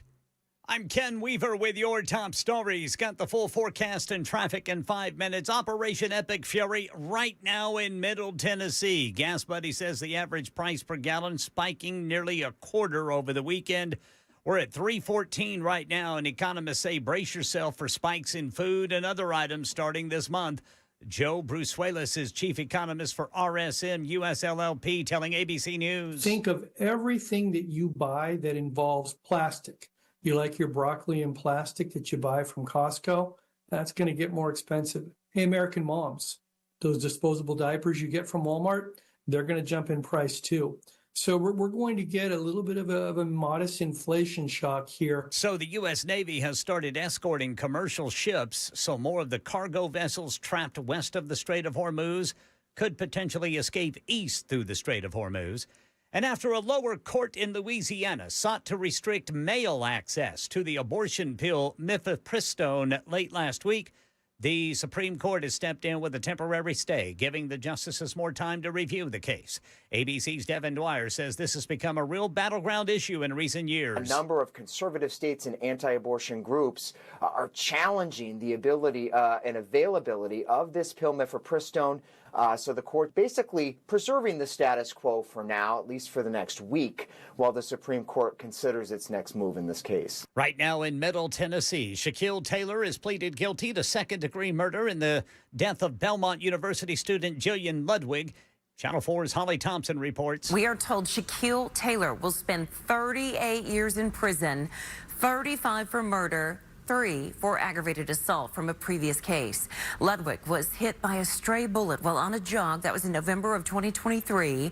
Last July, now he was found competent to stand trial just months before Taylor was found incompetent in another case where he shot at a car. Even though Shaquille Taylor was sentenced to 38 years, both of Ludwig's parents say it's not enough. They say he needs to be in jail forever. Dolly Parton sharing an update on her health over social media today. The good news is I'm responding really well to meds and treatments, and I'm improving every day. Now, the bad news is it's going to take me a little while before I'm up to stage performance level. Yeah, superstar posting a video on her Instagram profile saying she's undergoing treatment for digestive and immune system issues. She apologized for having to cancel her upcoming Las Vegas residency. And, of course, I can't be dizzy carrying around banjos, guitars, and such on 5-inch heels. And you know that I'm going to be wearing them. And she is thanking her fans for sticking by her side after the loss of her late husband last year. That's the latest news. Traffic and weather next. I'm Ken Weaver, WTN News.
Crashes, Eastern Split. That's going eastbound right there at 213 AB, right shoulder blocked.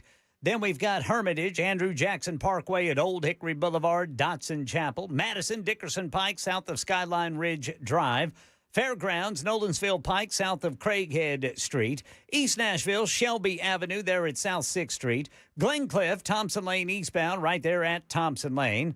I'm Ken Weaver.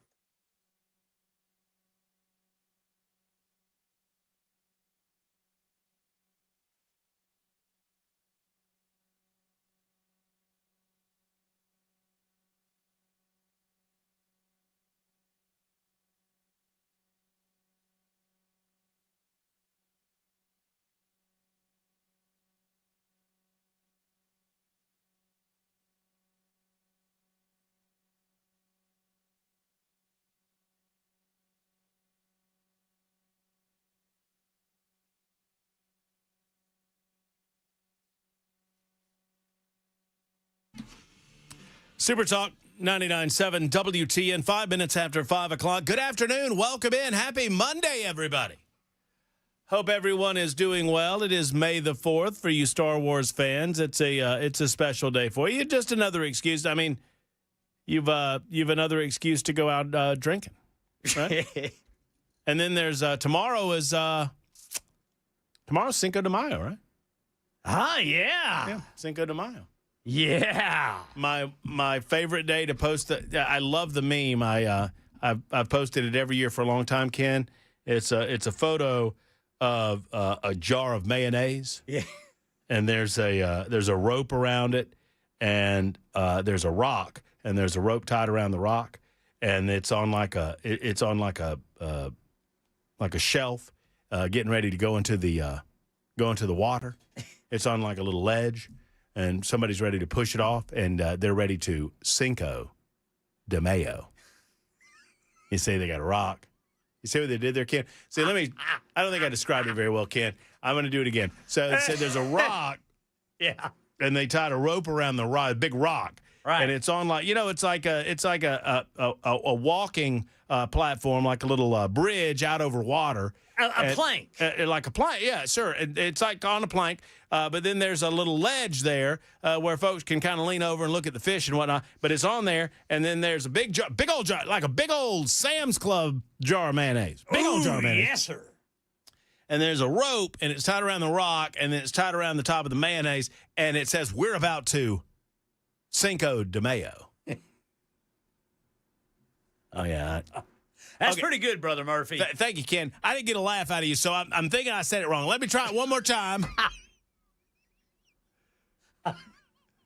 The Seth MacFarlane version of telling jokes. Just let me tell you one more time. One more time, but it'll get funnier every single time I say it.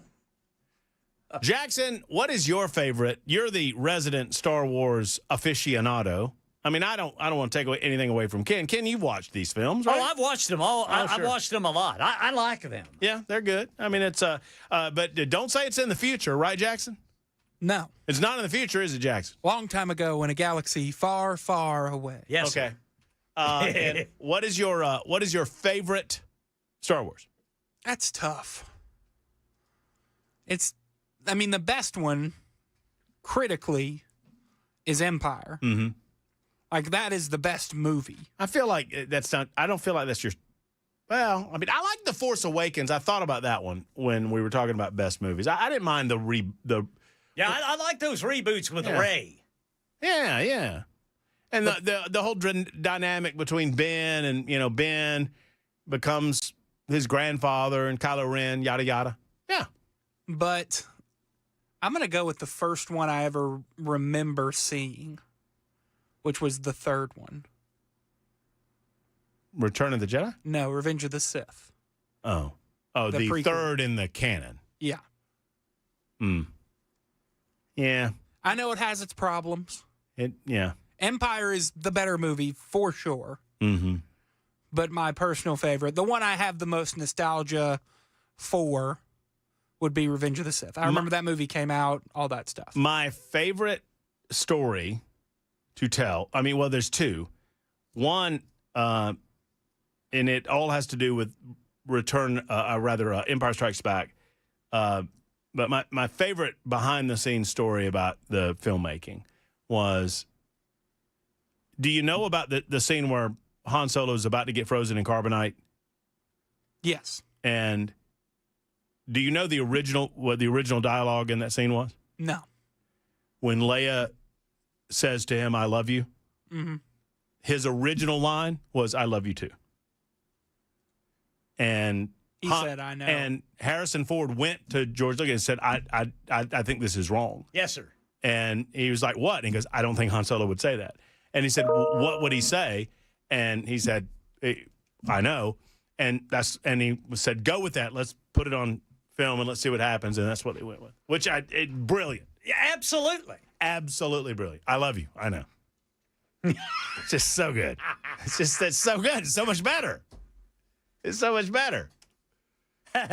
How long? So the question then is, and we're not going to do a lot of this, folks. Don't worry. We're going to get back to politics, or whatever. How long? The big question is, how the hell long was Luke on? Where did he go to see yoga? The Dagobah system? Oh, look at you. How about that? You like that? I did. It's almost as if I just looked it up. No, I didn't.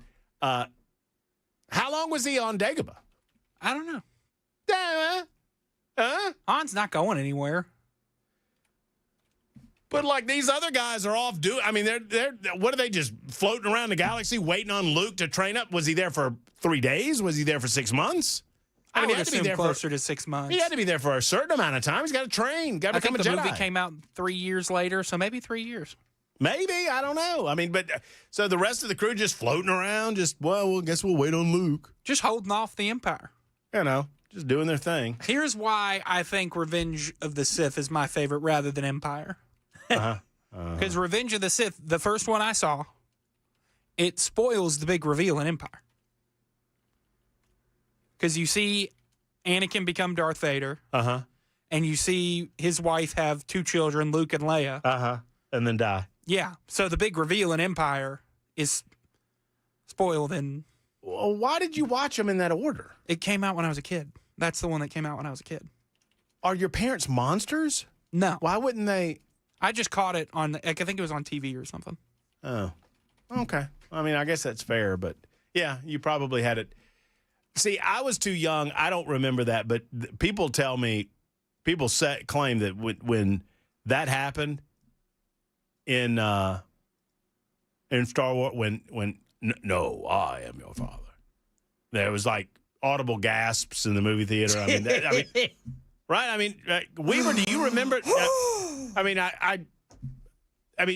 it's funny because when I was growing up, we always knew, right? I mean, the first memory that I have of Star Wars, you knew that Darth Vader was Luke's father. You knew he was Anakin, but apparently they didn't know, and it was a big surprise to me. It's a big deal in Empire, boy. I wonder, and so the big question is, and I don't know the answer to this, did Lucas know that he was going to make him his father when he did Star Wars? And I'm sure he's been asked that question at some point. I just don't know the answer to it. You know what I mean? So he does Star Wars. They don't know that there's going to be another one. I mean, if this doesn't hit, he's not going to have another one. But it was obviously one of the greatest movie hits of all time. And so clearly they're going to do a sequel to it. So he probably had it in his head. I don't know.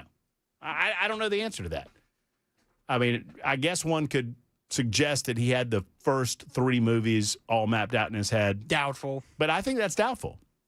I mean, because the first one had a beginning, a middle, and an end, and it was fine. But they saved Darth Vader on purpose. Darth Vader was on his fighter. He was on the Death Star. Then they got him in the fighter jet to go take on the Millennium Falcon and get Luke out of there, which is why Darth Vader was able to survive the big explosion. And that is enough movie talk on Super. Also, when are they going to figure out the design flaw?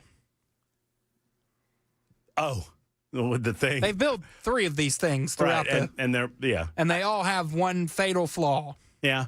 Well, I also saw something this morning about why would they those huge floating cities, the big old ships that like one fighter jet took one of those big old things down just by finding where the bridge was, and the bridge was just a glass bubble on top of it, and they hit the bridge and it went down. It's like you would think that at some point someone in a boardroom, someone was like, "Hey, guys, I don't think it's smart to put the control area under glass when we've got all of this steel and we could like put it deep into this ship. Why wouldn't we do that?" Looks prettier. I guess so. Like shooting wombats back home. Goodness. Womp rats. Oh, sorry. Wombat. This guy. Ken Weaver just hits him with bricks. This guy. Womp rats? Womp rats. Womp rats. Uh-huh. Wow. What are womp rats? I don't know, but apparently they're not wombats. Little wombats. Don't mess with the sand. Don't mess with the Sand of Jackson. He'll just come back and in greater numbers. That's right? Star Wars? Remember? Those are the sand people. I call them the Sand Jacksons because that's the way you're acting. Did you find that video of Captain Kirk slapping himself yet? Not yet, Ken. I'm working on it. Yeah. I got a couple things going on in here. Yeah. Darth Vader translates to Dark Father in Dutch. What? That's a bloat. It was George Lucas's wife's idea, and it wasn't planned from the start. Now, that I believe. The women have the best ideas. You ladies have the best ideas, I'll tell you. We got some great news coming out of the of Davidson County. Apparently, John Ingram's folks who are attempting to attack the Nashville Fairgrounds Speedway, and you've heard me talking about this quite often because I believe in protecting those things that make Nashville so special, and this is one of those things. And also, I don't like multi-gajillionaires trying to wield their money like a weapon and take away such joy and wonder from the people of Nashville in the form of the Nashville Fairgrounds Speedway, which is what John Ingram's trying to do. John Ingram is a bully. He's a billionaire bully, and he's trying to take away that which he promised never to take away, and that's the Nashville Fairgrounds Speedway, something that is ensconced in the charter of the city of Nashville, in the metro area of Nashville. The metro charter has racing in it. In its basic constitutional, if you will, foundation, there is racing in the city of Nashville. Well, they're trying to take it away. They're trying to get a petition on the ballot for November, and they have been denied now twice for a second time, a denial by a judge. And I'm going to have details for you coming up in just a couple of minutes. I just got this information in on my phone. That a judge denied for the second time, gave the opportunity for the individuals that are working on the request of John Ingram, and they'll lie about this, Mike Kopp and some of these Save Our Fairgrounds or Restore Our Fairgrounds people. They're trying to confuse the hell out of the general public, but all of them are working in concert for John Ingram. Y'all know that, right? And one of the things that I hate, I don't know John Ingram from Adam's House Cat. I would welcome him into the studio today if he wanted to stop by and say hello to us. I would have a nice conversation with him, I'm certain. This is not personal, it's business. And in business, I don't like where people, billionaire people, act like bullies and hide behind others. And that's exactly what John Ingram's doing. He's hiding behind these so-called grassroots organizations, none of which are grassroots. It's all coming from Ingram. They're all being paid by John Ingram, and they know it. And if they don't know it, sue me, and we'll go to court, and we'll get discovered, and we'll find out who's actually paying you, okay? Bottom line is this. They tried to be intentionally vague with language being used in this petition to remove racing from the charter, and a judge now twice has said, no, you are being too intentionally vague. So I'll have more on this story coming up as soon as we get additional information on Super Talk 99.7 WTN. In the meantime, more news coming out of Nashville as the mayor has confirmed that there will be no tax relief for you if your property taxes are destroying you or your business coming anytime soon. Although he has decided that they're happy to pick winners and losers when it comes to businesses in the city. I'll tell you about that plan coming up in a moment on Super Talk 99.7 WTN.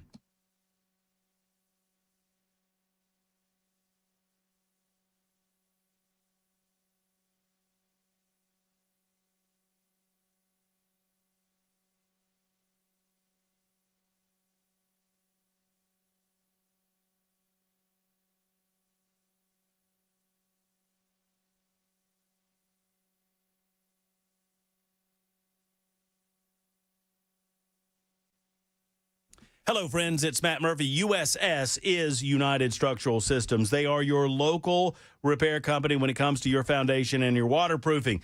They live here. They work here. They're local. That means that they're going to look at you at the ball game, look at you in the eye at the grocery store and say, hey, how does that house work for you now? And you'll be like, I love it. I absolutely love it. And now they don't want to allow your foundation problems to get worse while you wait for the economy to get better, because your home doesn't wait for the economy to get better. So right now, they have introduced something quite new and quite nice. It is 24 months, no interest financing options, good now through the end of June at United Structural Systems. It is a way of saying, y'all, don't wait to do this. It's something that is very important to you and your family, making sure that that foundation is taken care of. But they're also sensitive to the fact that, gas prices are up. A lot of the things at the grocery store are up right now. And they don't want you to have to suffer in silence when it comes to your foundation or your waterproofing issues. So right now, once again, through the end of June, they're offering 24 months, no interest financing options. All you have to do is make the call that so many others have made. Join them online at USSTN.com to start that journey. USSTN.com for our friends at USS.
Gas prices spiking in Middle Tennessee and abortion pill access. We'll tell you all about these stories and more at 5:30 on Super Talk 99.7 WTN.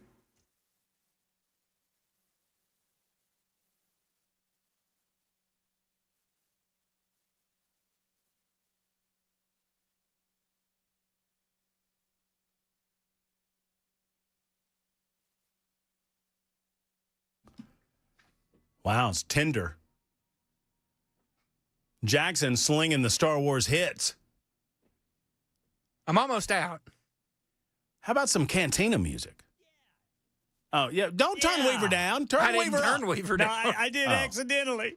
How about some cantina? Yeah, do the cantina music, Brother Jackson. You see, you spoiled it. You both spoiled it. I had it saved for nincompoops, and you spoiled it. You ruined it. He almost nailed it. I had it next break. This is another one of those Chris hand doings. You'll be dead. Have you ever seen the I guess it's Robot Chicken version of that? No. Where the the scene where the guy comes up to Luke and he's getting all grumpy at Luke, and Luke's wants to just be left alone, and I forget the exact dialogue, but eventually Obi-Wan has to whip out the old lightsaber and cut off his arm. Yeah, I got to save him. Yeah, I got to save him. There's a great Robot Chicken scene where not the guy that he's talking to, but the non-verbal guy that gets his arm cut off. Yeah. He's just there, man. In the Robot Chicken version, he's just like, oh, I'm going to go. He tells his wife, and the translation is like, I'm just going down to the cantina to have a beer with my buddy, and I'll be back, and it'll be fine. And during the altercation, he's trying to tell his friend, hey, calm down. These are nice people. Don't mess with them. And he's like, why did you cut off my arm? I was trying to calm the situation down. It's very funny. I'm just going to give y'all a heads up. Yes, Jackson. When we hit Weird Al, I've run out of Star Wars music. That was Yoda. No. Didn't he do one like that? Maybe. Yoda, Yoda. Yeah. Oh, he did. He did a Yoda song. You should play that one. The Day the Music Died. Right, but he did a Yoda song to the tune of Lola by the Kinks. Instead of Lola, L-O-L-A, he did Yoda. I'm almost 100% that this happened. But I used to drink a lot, so I still do, but I used to drink more. 615-737-9986. Now, Mayor Freddie O'Connell, a.k.a. Feckless Freddie, has confirmed that there is no property tax relief forthcoming for anyone in Davidson County anytime soon. But he did say that he is including a legacy business program offering grants to Nashville businesses. O'Connell, according to the Tennessee Star report, and I'm reading from that said report, and Fox 17 also reported this, they reported the mayor is, quote, not proposing property tax cuts in his budget proposal because it would not line up with the property reassessment timeline. Instead, the outlet reported that O'Connell is leaning on to the legacy business program outlined during his Wednesday address to the city, which he said would take grant money for longtime local business owners. So he's decided, instead of giving everyone uniform relief and recognizing that they raised property taxes far too much for the comfort of business owners and residents alike, instead of giving you and I relief, well, not me because I don't own a business and I don't own property in Davidson County, but you, if you do, he's going to pick winners and losers. This is by design, folks. Understand what Freddie O'Connell's doing. He soaked the people of Davidson County with property tax increases. He soaked the residents. He soaked the business owners. And now he's getting his butt in a sling because very prominent business owners are stepping forward and saying, what are you doing? You're destroying the goose that laid the golden eggs. You're taking us out of Nashville. We can no longer afford to be here. People like, the owners of Loveless Cafe, what is his name, Tom Morales, who owns Loveless Cafe, who owns Acme Feed and Seed. He's like, I can't afford to do business anymore. Arnold's restaurant, I can't afford to do business anymore. Peg Leg Porker, I can't afford to do business anymore. And instead of recognizing that we need to cut rates uniformly across the board, he's trying to shut up those vocal local businesses that are making this look so bad for him. But the reason that this is bad is not because those individual businesses are suffering. It's because all of the people of Davidson County are suffering at the hands of Freddie O'Connell and his administration. Pelican and Pig, they've already gone down the tubes. During his speech, the mayor did not clarify how much grant money he intends to make available or what the grant application process would entail, or what the first awards will be when granted to business owners. The grant program comes as Nashville businesses, particularly lower Broadway bars and entertainment venues, have been hit with property tax increases as high as 356%, causing establishments to close. More than 100 Nashville business owners reportedly packed the Independent Metropolitan Board of Equalization to push back against property tax hikes that many have called unsustainable, and they are. Yet Freddie O'Connell doesn't care. I think he demonstrated his true colors when he initially responded to some of these reports by saying, it's not my job to keep these businesses open. In other words, to hell with them. If they die, they die. If he dies, he dies. Little Rocky IV reference. It's 5:30, Super Talk 99.7 WT, and Nincompoops in the news coming up after the real news, which is happening right now.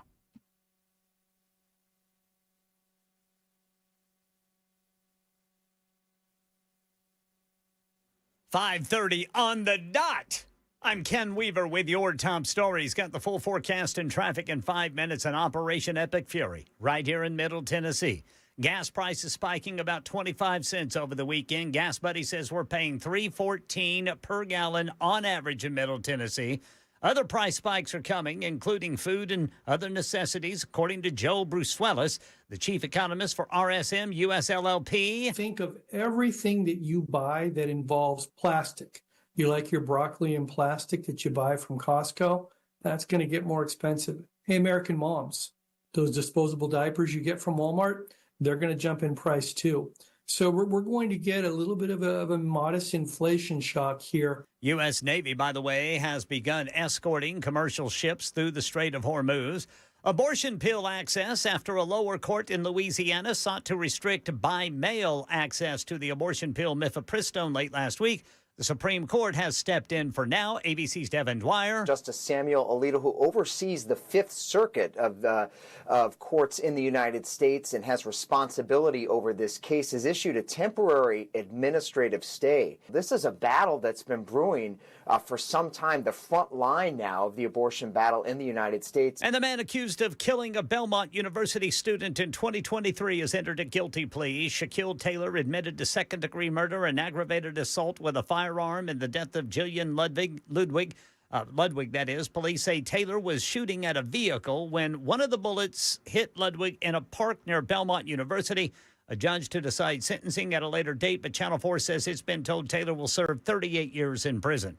Dolly Parton sharing an update on her health over social media today. The superstar posting a video on her Instagram profile saying she is undergoing treatment for digestive and immune system issues and apologized for having to cancel her upcoming Las Vegas residency.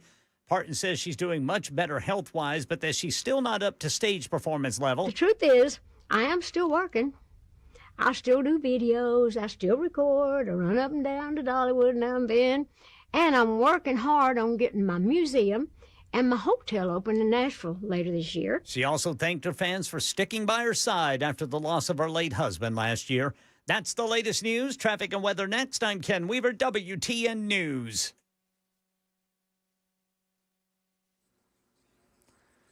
Crashes, eastern split, right shoulder block. This 40 eastbound right there at exit 213A and B. Hermitage, Andrew Jackson Parkway at Old Hickory Boulevard, Dotson Chapel Road. Madison, Dickerson Pike, south of Skyline Ridge Drive. Lebanon Pike, east of Mount Olivet Cemetery entrance. Shelby Avenue at 6th Street.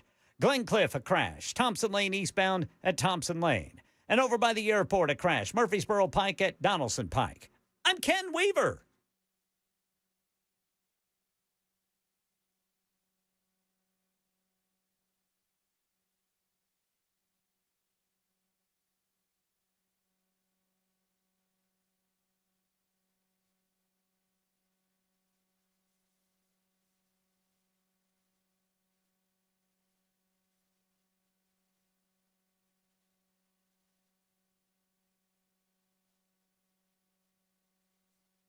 Yeah, we need the rain. I'm glad to hear that forecast. That's good stuff. I'm also proud to tell you about the Wellness Institute of Nashville and everything that they do for the people of our community, whether you are hurting in your back, your neck, your knees, your hips, your elbows, wherever it hurts. Dr. Mitchell, Dr. Ashley, and the team at the Wellness Institute of Nashville want to see you. Dr. Mitchell is focused. We appreciate the fact that he sponsors Nincompoops in the News, and I appreciate the fact that he's such a wonderful friend of the radio show and of the radio station. But the bottom line is, Dr. Mitchell, Dr. Ashley, their team, they are singularly focused on helping you achieve a life of, a pain-free life.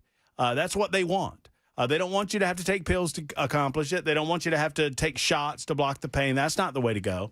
And certainly surgery is an option. And it should be out there as an option. No one's denying that, but it should always be the last option. That is why they create things like Medical Bay 1, which is an incredible piece of technology that massages your body while doing full-body laser treatments with red light lasers, including near-infrared or NIR. It also adds stem cell stimulation to the process. All of this designed to regenerate tissue and help healing. They also have the hydrowave technology, which is also incredible. Spinal decompression, also incredible. All of these things work toward healing the body, regenerating tissue, and making sure that you can live a pain-free life, if at all possible. That's what it's all about. Start your pain-free voyage today by calling the Wellness Institute of Nashville. They have my seal of approval. Painisbad.com, painisbad.com, or 615-246-5009, 246-5009.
I remember when I was a kid, I wanted one of those drinks so bad.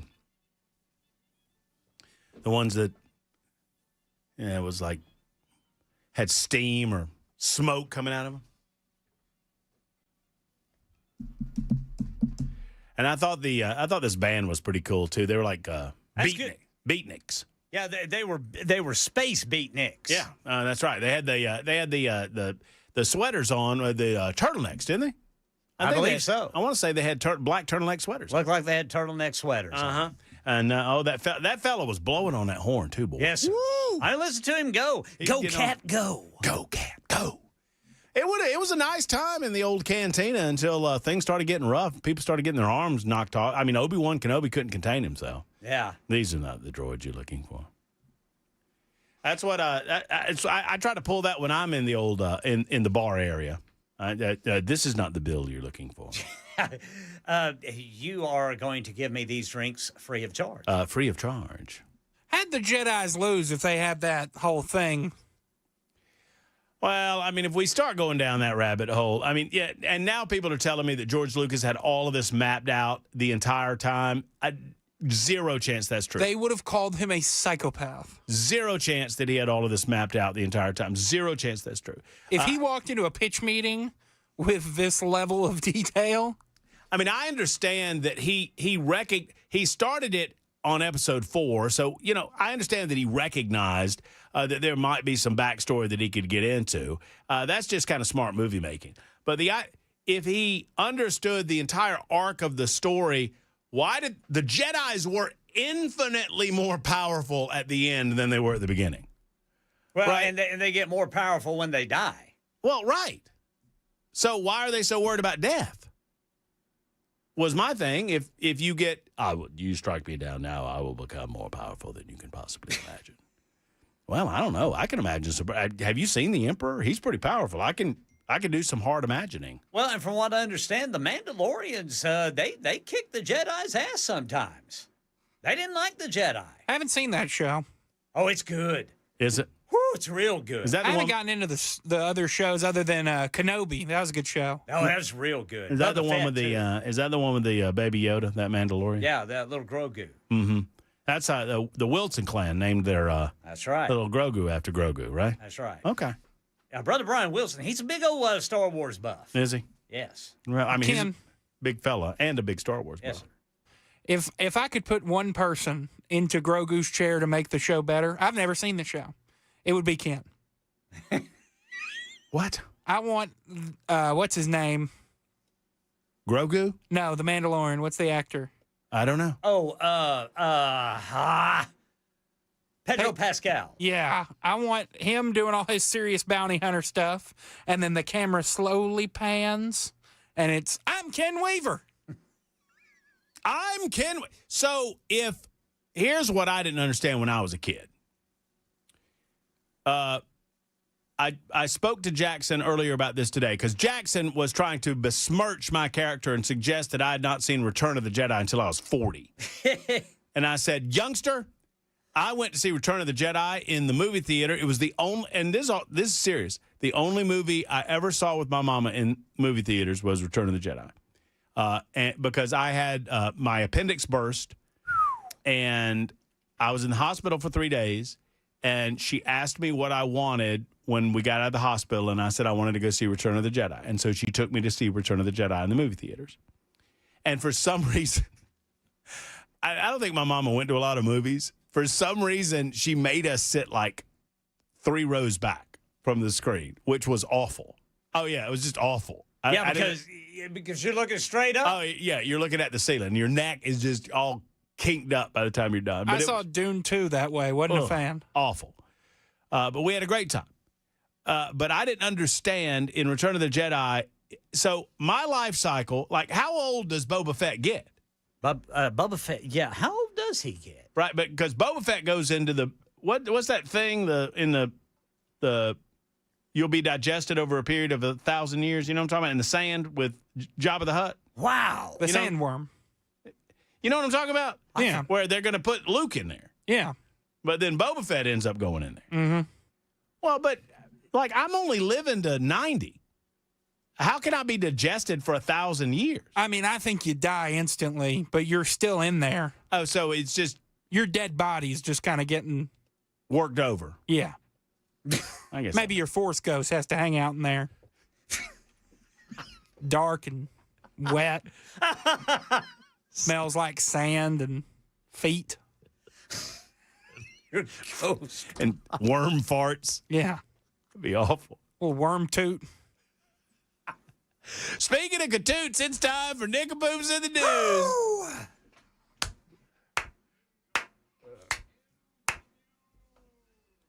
Super Talk 99.7 WTN. Let's get back to regular order on this radio show. Hand upset the apple cart last week. He stole our trophy with help from you. I've been accused of helping. I had no help. There was no help involved. I don't know what you're talking about.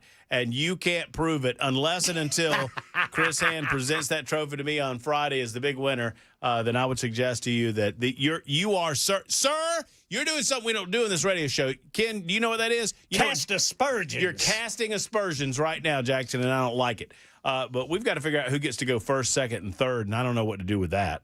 If Hand won over the weekend, I'm going to go ahead and take a liberty and say that it's my radio show, and it was my idea to do the Nincompoops to begin with. There you go. So I get to pick the order. No, I've got it. It's rock, paper, scissors, Weaver. I'm rock. Uh-huh. You're paper. Uh-huh. Nobody's scissors. Uh-huh. And then Weaver. He's a brick. House. White day. I'll tell you what. I'll go second, and I don't care who goes first. Weaver, is that fair? I'll do you the honor. You go first. You boys want me to go first? Ken Weaver, unless your story is about a school teacher, you get to go first. All right. Son of a biscuit eater. I was hoping one of you guys would go first. I'll go first then. All right. If you want to. I'll go first. Okay. I got one. All right. This here's out of Evansville, Indiana. Police say they arrested an Evansville man on charges of public nudity and public intoxication Saturday night. Police were sent out to the Rooftop Restaurant on Northwest Martin Luther King Jr. Boulevard for a call of customer trouble. The caller said that a male patron had urinated on the building twice, then told employees to walk away, quote, before it really gets bad. When police arrived, employees said that the man was running out the back door. That's when officers caught up to him in a back alley and placed him into custody. 44-year-old Guy Fulkerson of Evansville smelled strongly of alcohol, according to the arrested officers. The manager said Fulkerson had been drinking, and police said he was unable to stand up by himself without falling. Another restaurant employee told officers that Fulkerson was urinating on the building in the courtyard directly next to the entrance, where anyone entering would have seen him. The employee said Fulkerson had been served a single beer and then left before coming back and nodding off. She said at one point his hat fell into the fire pit and he attempted to reach into the fire. Fulkerson refused a portable breath test at the scene and was transported to Deaconess Midtown for medical clearance. During that time, Fulkerson told officers they would have to shoot or tase him and that he could slip out of the handcuffs or break the hospital bed and use it as a weapon. Fulkerson was booked after none of that happened. If you don't, so what do you think he meant by before this gets really ugly? I mean, I don't even want to think about it. You just went number one. You think he's talking about number two? I think so. I think he was going to show him the sandworm. They were going to be digested over a course of 1,000 years. I suppose so. My story starts this way, fellas. Headline, teacher who told pupils this class terrifies me chugged gin from a water bottle before vomiting in the toilet. Oh, we're talking about my teaching career. Maybe. A secondary school teacher who chugged a water bottle which contained a gin in her classroom before throwing up in a staff bathroom has now been banned from the profession indefinitely. Anita Kapoor was suspended and subsequently sacked from the Nottingham Academy. Anita Heavy Pour. Yeah, that's amen, brother. In early 2025, after she was found to have consumed alcohol while teaching. A professional conduct panel heard from several witnesses who saw Miss Kapoor slur her words and act in an exaggerated manner. That caused some pupils to ask whether she was drunk. One witness said that while intoxicated and complaining of how her students were not listening to her, Ms. Kapoor told her, "You know, this class terrifies me." Ms. Kapoor then went on to say that she had made a grievous error and a horrible mistake and admitted that she was guilty of unacceptable professional conduct. In January of last year, Ms. Kapoor brought a water bottle to the school, which apparently contained gin and little lemon. Which I love that they added that to the story. Because, you know, a little splash of lemon. Well, I mean, if you ever had gin, you got to have a little something. Yeah, it's pretty bitter. Yeah, you got to have a little something. Tastes like you're eating a pine tree if you drink it by itself. You got to have a little something. That lemon would cut it a little bit, Ken. I believe that. It would. She stated that the bottle had been in her bag from her birthday weekend, and she did not realize it contained alcohol until she started drinking it. But then it got good to her. Ms. Kapoor said she couldn't spit it out because her students would question what was in the bottle. So she went ahead. So this is great. So she explained it. She was like, I didn't know it was gin. And they're like, well, why'd you keep drinking it? She said, well, I didn't want to spit it out because her students would question what was in the bottle. So then she, quote, chugged it to stop myself from vomiting. She went on to consume almost half the bottle. Witnesses described seeing Ms. Kapoor slur her words and speak in a way that was out of character for her. One person told the panel that she was gesticulating with her hands and seemed unsteady on her feet. Panel heard that a student had his head on the desk and Ms. Kapoor gently pulled him up from the desk by his hair. She then stepped out of the classroom where she began to retch in the staff toilet and vomited. Goodness. Another witness said she struggled to get her class attention. So, yes, Ms. Kapoor is my nincompoop in the news. Jackson? You ready? Always. Oh, we got audio? Oh, here. Oh, he left with Hand. Hand stole your trumpet player, Yeah, too? he stole my trumpet. I'm hitting the button. It's not doing anything. Yeah, well, I mean, maybe he stole it. I don't know. I think he took my trumpet Brother player. Hand took the trumpet. Oh, no. All right. Well, That's a I guess tragedy. let's do this. Okay. Taco Bell worker accused of shooting customers over putting soda in a water cup. A Taco Bell employee in Florida is accused of shooting at 3 customers this week after one of them attempted to fill a water cup with soda. Goodness. Police say 3 women entered a Taco Bell in West Palm Beach, Florida on April the 27th and requested water. One began filling up their cup at the soda fountain, which led to a verbal altercation with 20-year-old Damari Jaquan Patterson, an employee. That ain't water. Video taken by a witness shows Patterson yelling at the women, and police said the sound of a gun being racked can be heard in the video. Put the water down. Can be heard in the video right before a shot was fired in the dining area of the restaurant. That's Sprite, by God. I know it's Sprite. Investigators said one of the victims fell to the ground after being shot, and another was grazed. The third woman ran outside, and Patterson allegedly followed her and fired another shot in her direction that missed. The victims then drove themselves to the hospital, where 2 of them were treated for minor injuries and released. Inside the restaurant, some customers ran while others were unsure if they heard gunfire. Patterson was arrested following the incident and charged with 3 counts of aggravated assault with a firearm. Patterson called 911 after the shooting and admitted to firing a gun, claiming that a customer had jumped on the counter. According to an arrest affidavit, investigators said Patterson stated he believed the woman was armed, but police say no weapons were found. Police added that Patterson's self-defense claims are not supported by surveillance footage and witness statements. I just imagine security footage of young Patterson with a couple of coworkers like Ken and Jackson here. He's like, y'all, these people keep stealing them sodas, man. If I have one more Baja Blast stolen, I'm going to lose it. I'm just going to empty the clip. Emptying the clip on these. I'm going to be manager of this place. Put the soda down. I like how it was inside a Taco Bell and people didn't know whether or not it was a gunshot. Is that a gunshot? Was that... Is that somebody also, in the bathroom? Taco Bells aren't large establishments. No. Turn around. It was gunfire. Yeah, that's gunplay. That's an employee of the business establishment attempting to kill someone for stealing Sprite. That's how we play Nincompoops of the News. You can vote Murphy. For Ken Weaver. You can vote for Ken Weaver. He's eligible to be voted for. You can also vote for Jackson if you so desire. One way or the other, we'll try to wrest this trophy away from Hand. Nincompoops of the News. Super Talk 99.7 WTN. Vote for me to bring my trumpet guy back.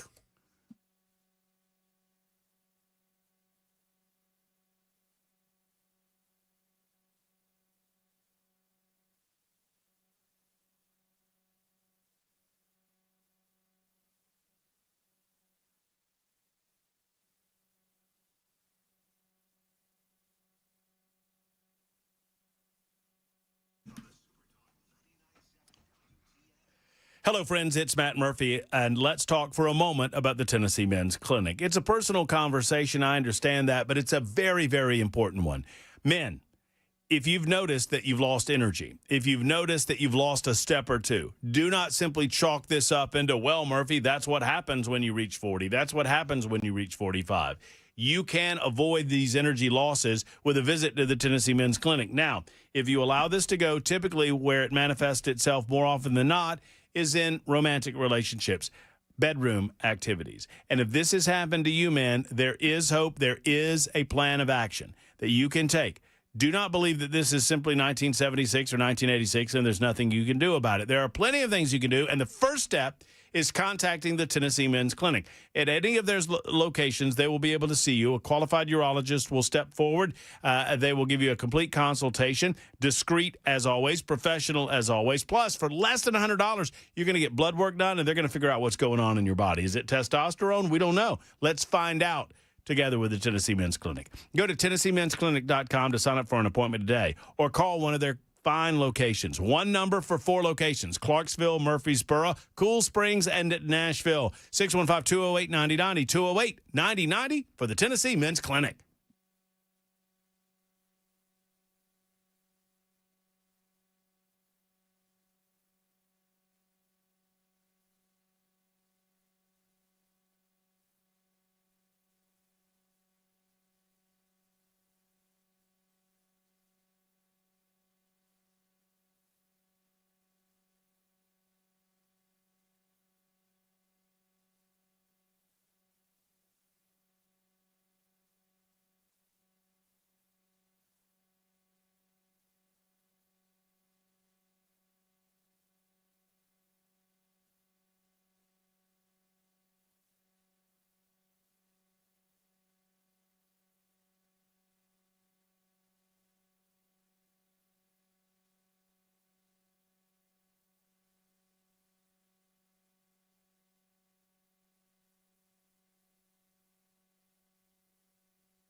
Mother's Day is right around the corner, and for the mother in your life, do not just mail this in. Let's get it going on, y'all. Get her something incredibly memorable, meaningful, and timeless. Show her just how much she is appreciated with a beautiful piece of jewelry from Genesis Diamonds. They've created the best Mother's Day collection imaginable.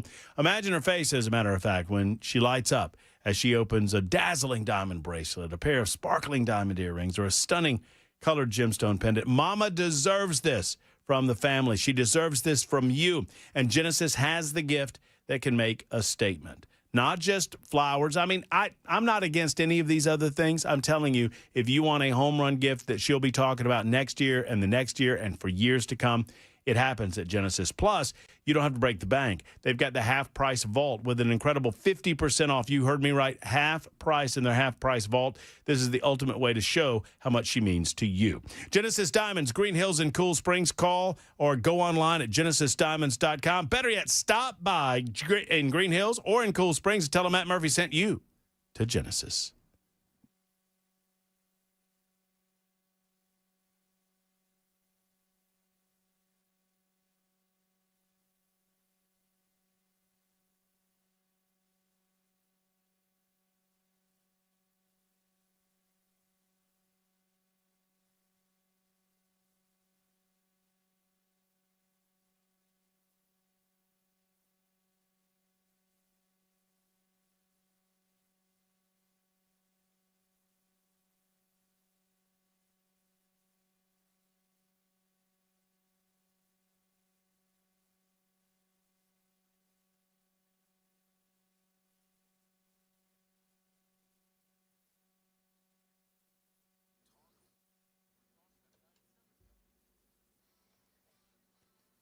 6 o'clock on the dot. I'm Ken Weaver with your top stories. Full forecast, another traffic update in 5 minutes. Right now in our nation's capital, we're learning Secret Service agents exchanged gunfire with a suspect near the White House today.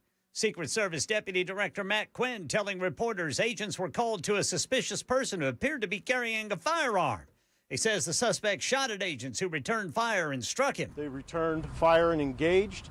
That individual was hit. He's since been transported to the hospital. Yeah, Quinn says a bystander received non-life-threatening injuries. Right now in Middle Tennessee, gasoline prices spiking more than 20 cents over the weekend. Gas Buddy putting the average per gallon today at $4.14.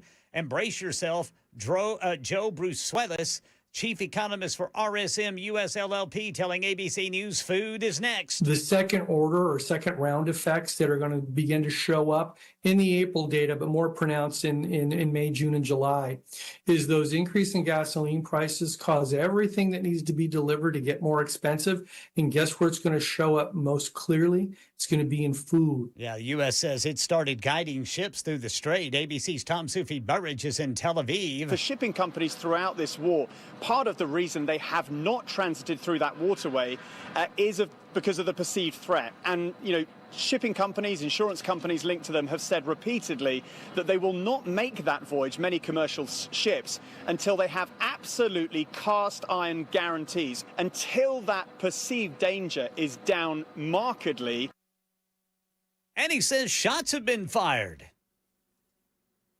Iran launching attacks both on the United Arab Emirates and, according to CENTCOM, also firing cruise missiles at U.S. military ships and at cargo vessels near to the Strait of Hormuz. CENTCOM saying all of those missiles were shot down and none of the vessels were destroyed. And CENTCOM also saying they destroyed 6 small Iranian gunboats. Here in Nashville, a guilty plea in the deadly shooting of a Belmont freshman in 2023. Shaquille Taylor has pleaded guilty in the deadly shooting of Belmont freshman Jillian Ludwig. Investigators say Taylor fired multiple shots at a car, and one of those bullets struck Ludwig as she was walking nearby. He pleaded guilty to second-degree murder and aggravated assault with a firearm. The plea comes after a judge ruled Taylor was mentally competent to stand trial.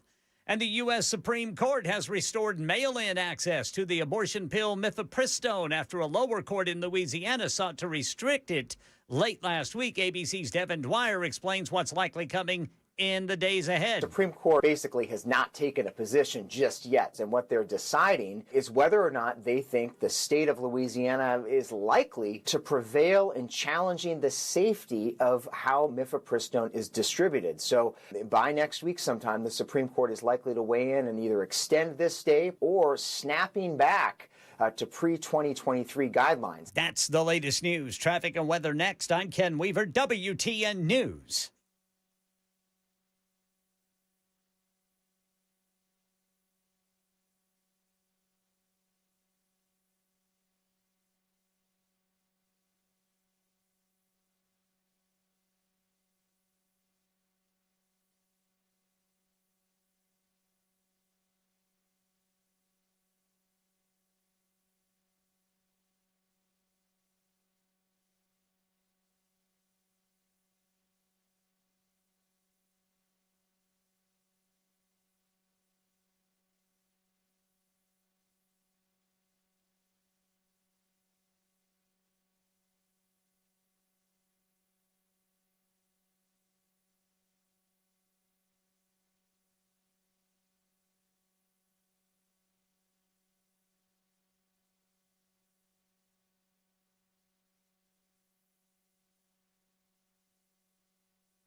Crashes, eastern split right there going eastbound at exit 213 A and B. Bordeaux, Centennial Boulevard at Briley Parkway. B&A, Murfreesboro Pike at Donaldson Pike. And then about 90 miles west of Nashville, you've got an overturned vehicle blocking the left lane, 40 westbound between mile markers 143 and 137. That's a 65-minute delay. I'm Ken Weaver.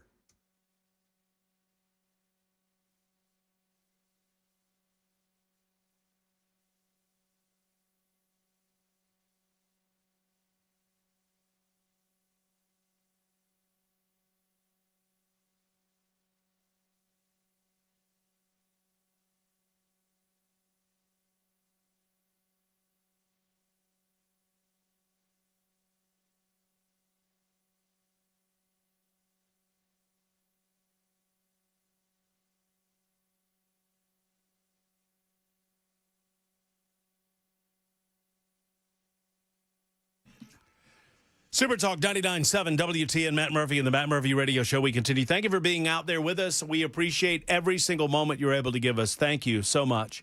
615-737-9986 is our telephone number. We always invite you to be a part of the show via the telephones. 615-737-9986. Frankly, it's a typical Monday. Monday's always a little lighter on the phone calls, but we invite you to be a part of the show. And if you want to jump in the final hour, you're able to do so right now. 615-737-9986 as we continue to count up votes. You know, I'm getting my fair share of votes today, but I don't know that I'm anywhere close. Well, I don't know. What do you think, Jackson? Try to be fair-minded on all of this. It's all about destroying the hand conspiracy. But if you were fair-minded, how would you say it's going thus far? What? I'm running away with it. I shouldn't have asked. I should have asked, Ken. I should have asked. I should have known. I should know better, shouldn't I? You'd think that I should know better. You're running away with it, Jackson? Really? Yep. Okay. What's the Yep. What's the YouTube chat saying about it? Are you going to participate in the show today, Jackson, or just you going to call it for the 6 o'clock hour? You know, we had 3 good hours. I mean, that's as much as I mean, some people don't even get the 4th hour. On the radio, like Hand doesn't get a 4th hour on the radio. That's why he has to steal it. Like our trophy. That's you talking. I like Chris Hand. I like his show. And Brother Hand. Oh yeah. Live and local conversation all day long. 5 a.m. with Dan Mandis back from Las Vegas. I didn't hear any of Dan's show today, so I don't know how he did in Las Vegas. Was that good? Did anybody know? It looks like he rode, like I was watching on the socials, he and Amy rode on some sort of exciting zip line. Oh, did they now? Yes. See, that's Amandus. That is all Amy, right? That is all. This is Amandus that we do not know, Ken Weaver. If he's riding on zip lines, you think Dan Mandis would have done that pre-Amy Mandis? Well, I don't think so. Now, I only saw Amy, she was getting ready to be, boom, slingshotted off on that thing. I don't know if Dan actually rode it or not, but I know Amy did. I've jumped out of an airplane, but I don't think I would do a zip line. I don't know what it is about it. I like having both of my feet firmly planted on the ground. Terra firma. It's like I feel the same way about bungee cords as I do zip lines. These people that are engaging in this experience, I mean, bungee cords, zip lines, you ever see those people that parasail at the beach? No. I've seen too many videos, y'all. I've seen too many videos of Grandpa getting the gift of the bungee on his 65th birthday, and before you know it, Grandpa's going down, and the poop's coming out, and now Grandpa has soiled himself in front of the entire family, and we have to watch it on video, and all of that's going to be there for the rest of our lives. Let's not do all of that. Thanks. Dan did the zip line, according to Chris. He said Amy made him. Okay. All right. That's fair enough. In the meantime, we got this news coming out. Tennessee lawmakers are calling, we mentioned this earlier today, calling on a special, they've got a special session called for them, I should say. They have been called back into a special session by the governor of the state of Tennessee, Governor Bill Lee. After consultation with the Lieutenant Governor, Speaker of the House, Attorney General, and Secretary of State, Bill Lee said, I believe the General Assembly has a responsibility to review the map and ensure it remains fair, legal, and defensible. The governor added that lawmakers will convene tomorrow, May 5th, noting how this year's primary election date for congressional candidates is August 6th. Lee's office said in order to comply with mandatory election qualifying timelines to ensure Tennesseans have reflective representation, any change to Tennessee's congressional map must be enacted as soon as possible. Here is what I have been told by people that know. By the way, Jack Johnson on the show tomorrow at 4 p.m. And we have invited, I spoke to the governor's office, actually had a conversation via text with the governor himself, and we are planning and preparing to have him on ASAP. Obviously, it's a busy time. He could not today, but hopefully we'll have Governor Bill Lee on tomorrow or at some point this week. That being said, my understanding, the timeline is they convene tomorrow at 2 o'clock. They will immediately put out legislation to get a first vote on the legislation. This will be working legislation. They have to get 2 separate votes on it. So they have to get the first vote out in a certain time frame so that they can get the second vote in by the end of the week. But the basic time frame, as I understand it, is they expect to convene Tuesday and be done by Thursday or Friday. So this is not expected to be a 2-week ordeal. This is expected to be an in-and-out procedure. And for those hoping that the call would be about something other than congressional redistricting, I'm sorry to burst your bubble, but I'm told by individuals that are well within the know that the call was specifically for congressional redistricting. No medical marijuana and nothing else of the sort. A lot of people wondered whether or not, well, the 2 rumors that I heard running around was, 1, medical marijuana. There was a rumor happening that that they might include that in the call. Number 2, I also heard the rumor that casino-style gambling might be on the docket as well. Not expected to happen and will not happen during this special session. 615-737-9986 if you'd like to be a part of the show. Alan has made the call. Alan, thank you. How are you? I'm well. How are you? I'm well. Thank you. I just want to put a shout out to my wife, Angela. I met her in 1985. We started dating in 1990. And today is our 30th wedding anniversary. And we had no idea about May the 4th be with you. Well, that was a little before it became a thing, you know? Well, yeah. But in about 20 minutes when I get home, I'm going to be yelling, I'm Ken Weaver!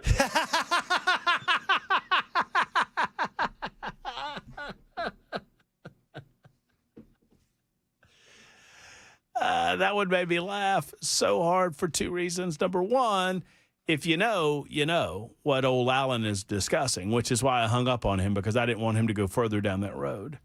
If you know, you know. You know what Alan was referring to. Yeah. Number 2, Alan is giving himself a very narrow window to be yelling, I'm Ken Weaver. I mean, that's happening a little prematurely, don't you think? I would hope that you would have dinner plans prior to the I'm Ken Weaver moments. I'm also disturbed that so many people clearly understand what that means on this radio show now. We had someone that threatened that they would be yelling that during romantic moments with their significant other, which I find to be a sickness. No? All right. In the meantime, Governor Bill Lee has that special session to be called. It's obvious that we didn't start this. The liberals are freaking out about it. I don't care about the liberals freaking out about it. I'm here for the dog and pony show. I think it's actually kind of funny. And they're freaking out to the point where they're demanding that something be done about all of this, which is, kind of silly on its face too. Because, let me give you an example. Some fellow by the name of Emmanuel Felton has written on social media platforms, Memphis is the second blackest city in the country. That's what he wrote. The second blackest big city in the nation. and it's about to be gerrymandered within an inch of its life so a white Republican can represent it in Congress. This is exactly the thing Congress was trying to address with the Voting Rights Act. All right, first off, no, not true.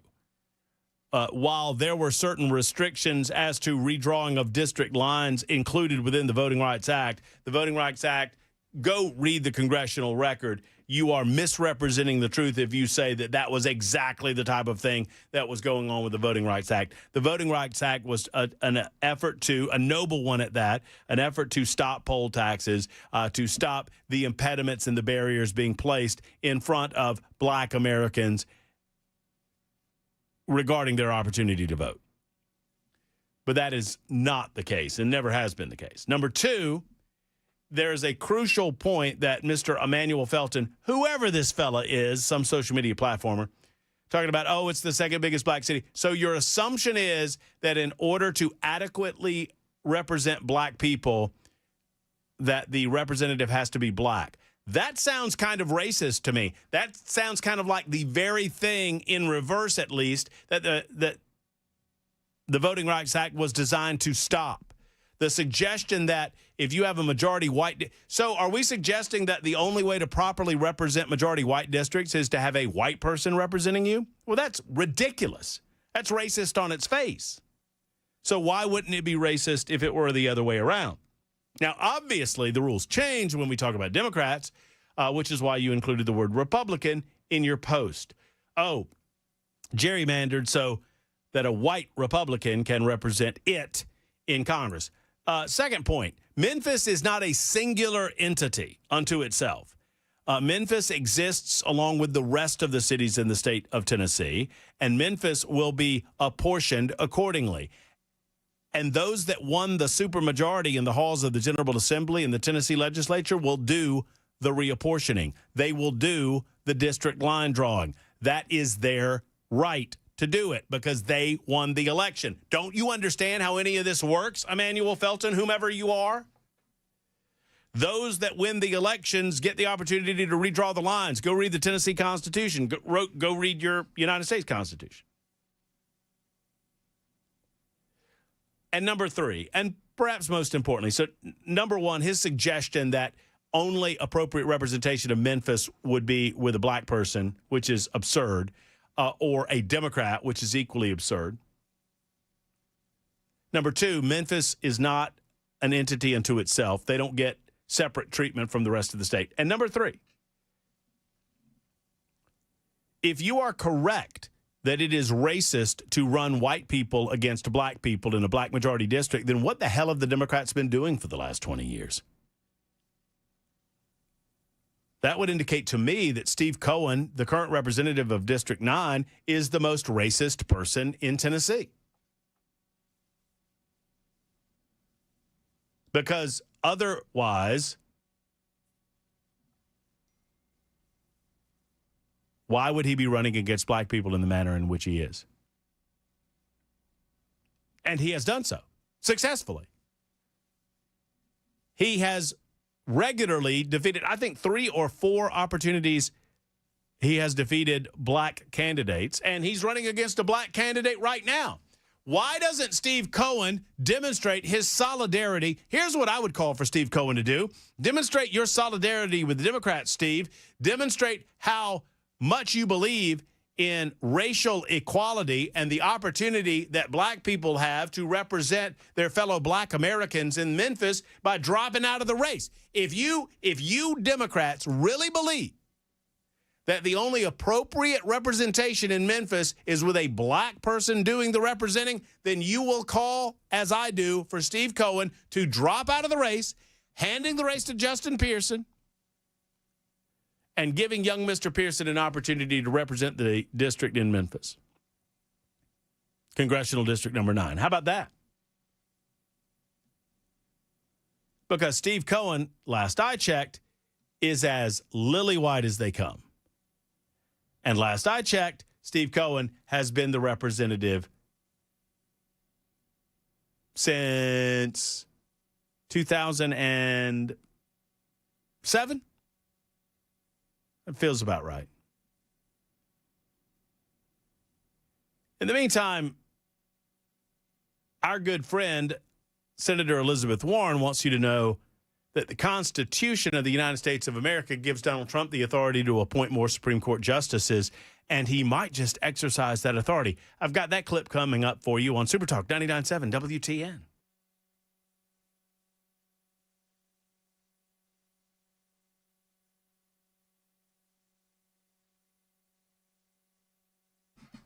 Hello, friends. Matt Murphy for Contours and Contours LLC. My friends at Contours, they understand that, we're getting older every day. I mean, it beats Plan B, as my grandpa used to say.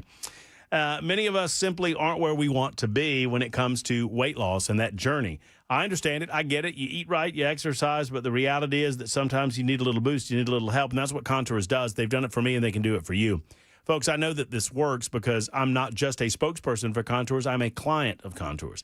I've been to see Keith and Stephanie and Leah and Piper and the rest of the crew at Contours LLC, and their treatments work. They're non-invasive. It's almost like a spa. It's like you're getting a massage, but instead of getting a massage, you get the red light therapy that washes over your body. It's warm. Washes over your body. The Ultra Slim Body Contouring guarantees that you'll lose 2 inches first treatment, or your first treatment is free. That's on your midsection. Friends, I've gone through the process. I lost 2.67 inches first treatment alone. And that Belly Buster special, the introductory package, $99 to get you in the door, to show you exactly what you've been missing at Contours. They also do facials, which is wonderful for you. Whether you're a man or a woman, they can tighten that skin and give you back that natural restoration of that glow that you've been missing out on. Remember, this works. I'm a patient, and I want you to be as well. ContoursLLC.com. That's ContoursLLC.com. Or call 615-236-9960. 236-9960. What do you have to lose? But inches.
Someone's sending me estimates of the number of, a good friend of the show, by the way, sending me estimates of registered Democrats and registered Republicans in the state of Tennessee. Well, I'm curious where these numbers are coming from because we don't register as Democrats or register as Republicans in the state of Tennessee. Now, you get some voting numbers. You can get voting numbers off of the primary ballot, but I don't have to declare that I'm a Democrat or a Republican to vote on that ballot. So I think those numbers are a little bit skewed. I've long said that if you close the primary, you have to have party registration. Obviously, you have to declare yourself a Republican or declare yourself a Democrat. And I think Republicans would be the overwhelming majority in the state of Tennessee. Tennessee's red. That's how so many Republicans get elected. But I'm also on record, and I think many of you would join me. I vote in the primary because I have the opportunity to vote in the primary because we are an open primary state. Hold on, I have to. Big sneeze. Pardon me. That was kind of a threefer. Blah, blah, blah. Saw that on the Talk TV side. By the way, someone's asking why we can't play the music on the YouTube site. You know, a lot. I hear it. What get delisted or deplatformed if we do it? Yeah. Okay. You can get away with some stuff. Star Wars ain't some stuff. Yeah, those Disney folk. Disney, that mouse is very litigious. The mouse in the house wants their cash. But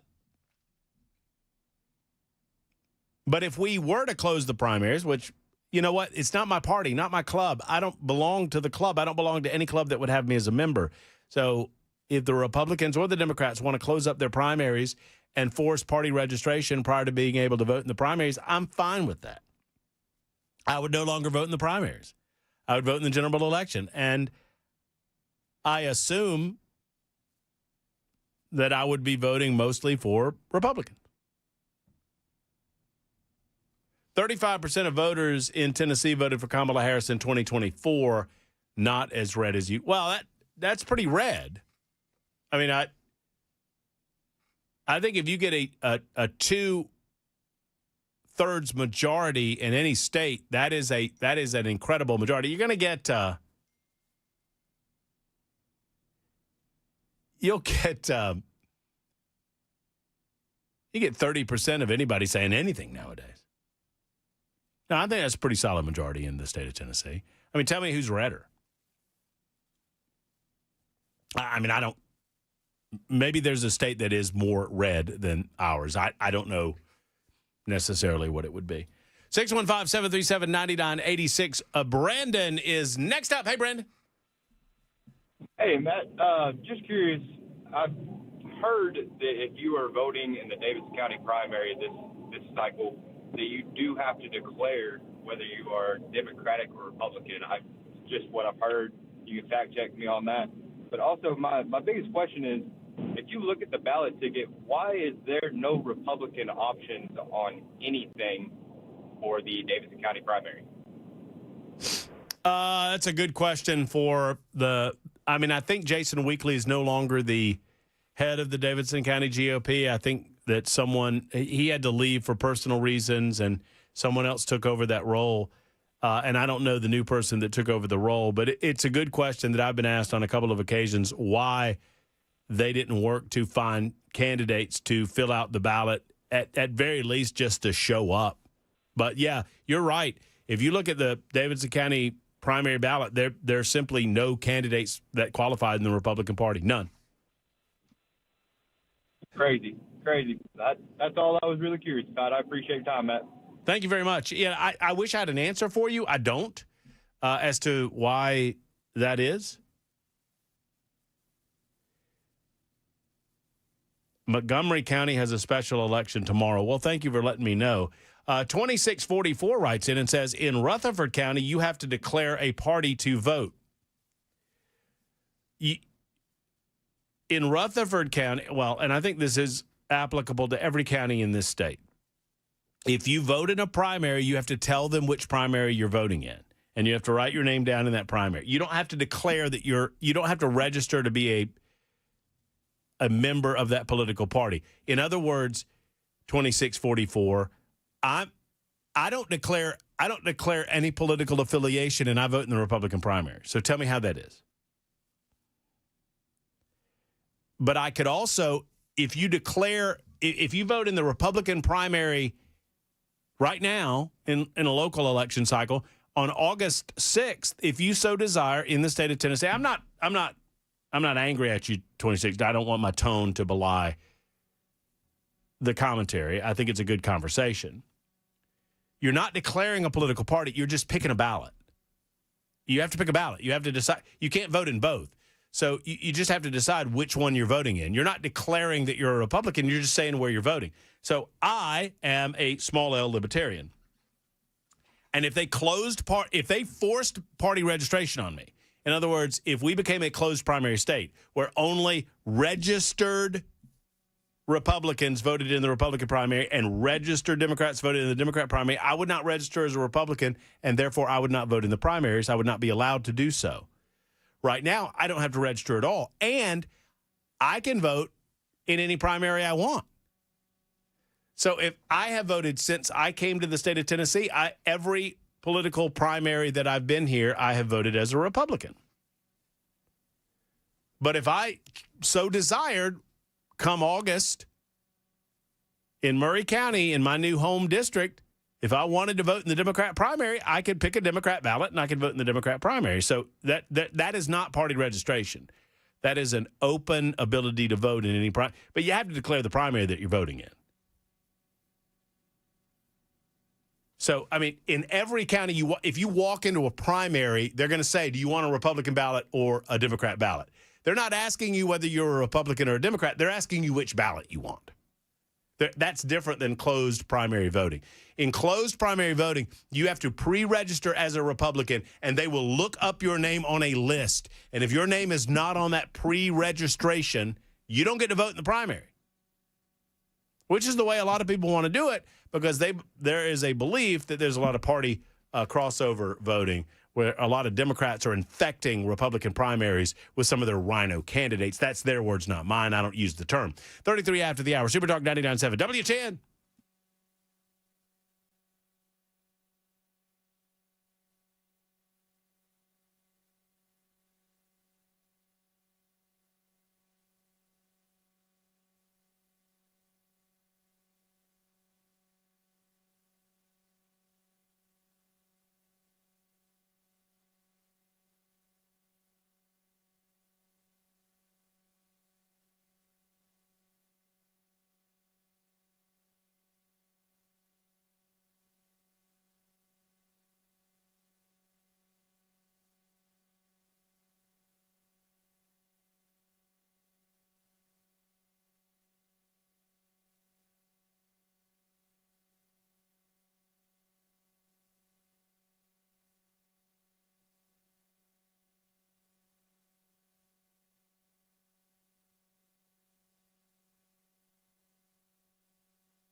Hi, friends. It's Matt Murphy for the Glock Store. The big open house month is here. All right, it's May the 4th. So that means that before you know it, it'll be May 30th. I can't wait. The open house is coming, friends, with giveaways galore. Friends, it's insane the amount that they're giving away at the Glock Store this open house. Last year's pretty cool. And I talked to Dan and Lenny and the rest of the team over at the Glock Store, and they're like, man, we're giving away $25,000. I was like, it can't get any better than this. And they're proving me wrong this year. Over $50,000 in giveaways in 4 hours at the Glock Store. Man, I don't even know how they do it, but they're doing it. I mean, they're giving away Glocks and Glocks and Glocks. They're giving away all sorts of red dot optics and other things. All you have to be is there and registered for the raffle to win. I mean, and you'll odds are you'll win because they're giving away just that much. Now, it's not just about giveaways. It's about special deals. It's about Glocks. It's about merchandise. It's about accessories. It's about magazines. It's about all the other things that go along with being a Second Amendment lover. You'll meet friends that you haven't seen in a long time. They'll have all sorts of booths and other things, and we'll be there. Matt Murphy will be there, Dan Mandis, Chris Hand, and I'd like to see you as well. Come to the Glock Store on May 30th. I encourage you to go before and check it out. And on May 30th from 10 until 2, it's the huge open house at the one and only Glock Store, glockstore.com or shoot270.com. Come see us at the Glock Store.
Right now,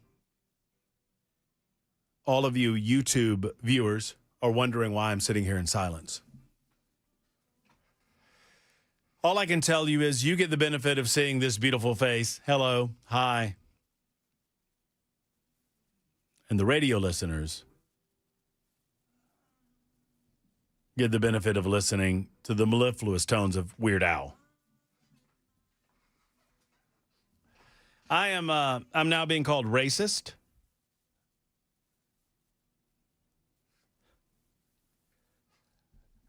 That's fun. Super Talk 99.7 WTN, 41 minutes after the hour. Look, all I'm telling you, y'all can yell at me all you want. All I'm telling you is that if there's party register, so people get confused. The numbers of people that vote Democrat are noted. The number of people that vote Republican in the primaries are noted. And those are important because it is believed that Republicans are voting in the Republican primary and Democrats are voting in the Democrat primary. And that is a natural assumption. It makes sense. But there is no party registration in the state of Tennessee. Tennessee is an open primary state. If you run for office, if you're a candidate for office, you have to have bona fides. The Republican Party sets up those rules. Those rules don't exist outside of the party. So, and those rules are for candidates, not for voters. So, if you run, you have to meet a different standard. You have to prove that you voted in Republican primaries, yada, yada, yada, and that's all documented. But if you want to jump from Republican to Democrat primaries, you can do that all you want in an open primary state. The point is, for those of you that are confused, if you believe that we are a party registration state, all you need to do is tell me, where do I go and register? What office do I walk into and say, I want to register as a Democrat, or I want to register as a Republican?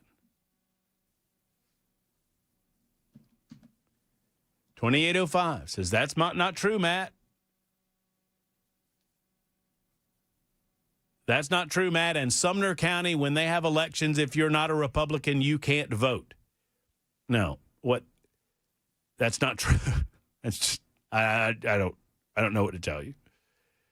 You're asked what primary you want to vote in during primary elections, and if you say you want to vote as a Republican, then you're not going to be allowed to vote for any Democrats, because the Republican primary and the Democrat primary are held on the same day, and they're two separate things. And I've been working to help the confusion on this issue for the last 26 years. And for my troubles, I'm being called racist. Well, if you think calling me a racist is something that bothers me, number one, you haven't been around the block as many times as I have. And number two, you've got another thing coming, because it doesn't bother me one bit. Because I don't care what you think of me. That's all about you. I care about how I treat others, and I'm perfectly comfortable with the manner in which I treat other people, with not equity, equality. And if you don't know the difference, I would encourage you to learn it. Mark is next. Mark says, I'm a hypocrite. Hey, Mark. Yay, I enjoy your show, and I don't think you're a racist. I do think you're a hypocrite, because last week, were you not upset with Virginia doing kind of the opposite of what Tennessee is doing, just leaving one Republican representation out of the state, to say 55-45? Tennessee is probably 70-30 Republican to Democrat, so in that, am I wrong about that, or did I hear you wrong? No. I did not like the manner in which they put it on the ballot. I thought that there were some issues as to how they put the language on the ballot. But I don't have Virginia gets to set up their own rules in a manner of their own choosing. I don't begrudge them the opportunity from doing that, as long as they're doing it per their own rules and legally. Sure. I mean, I understand the Republicans control the state Senate, the state House. They get elections have consequences. They get to do things the way they want to do it. In, say, 10 years, if this state was to change and go to a supermajority Democrat, you would probably see the representation a lot different than you do now. But that's the consequences of election.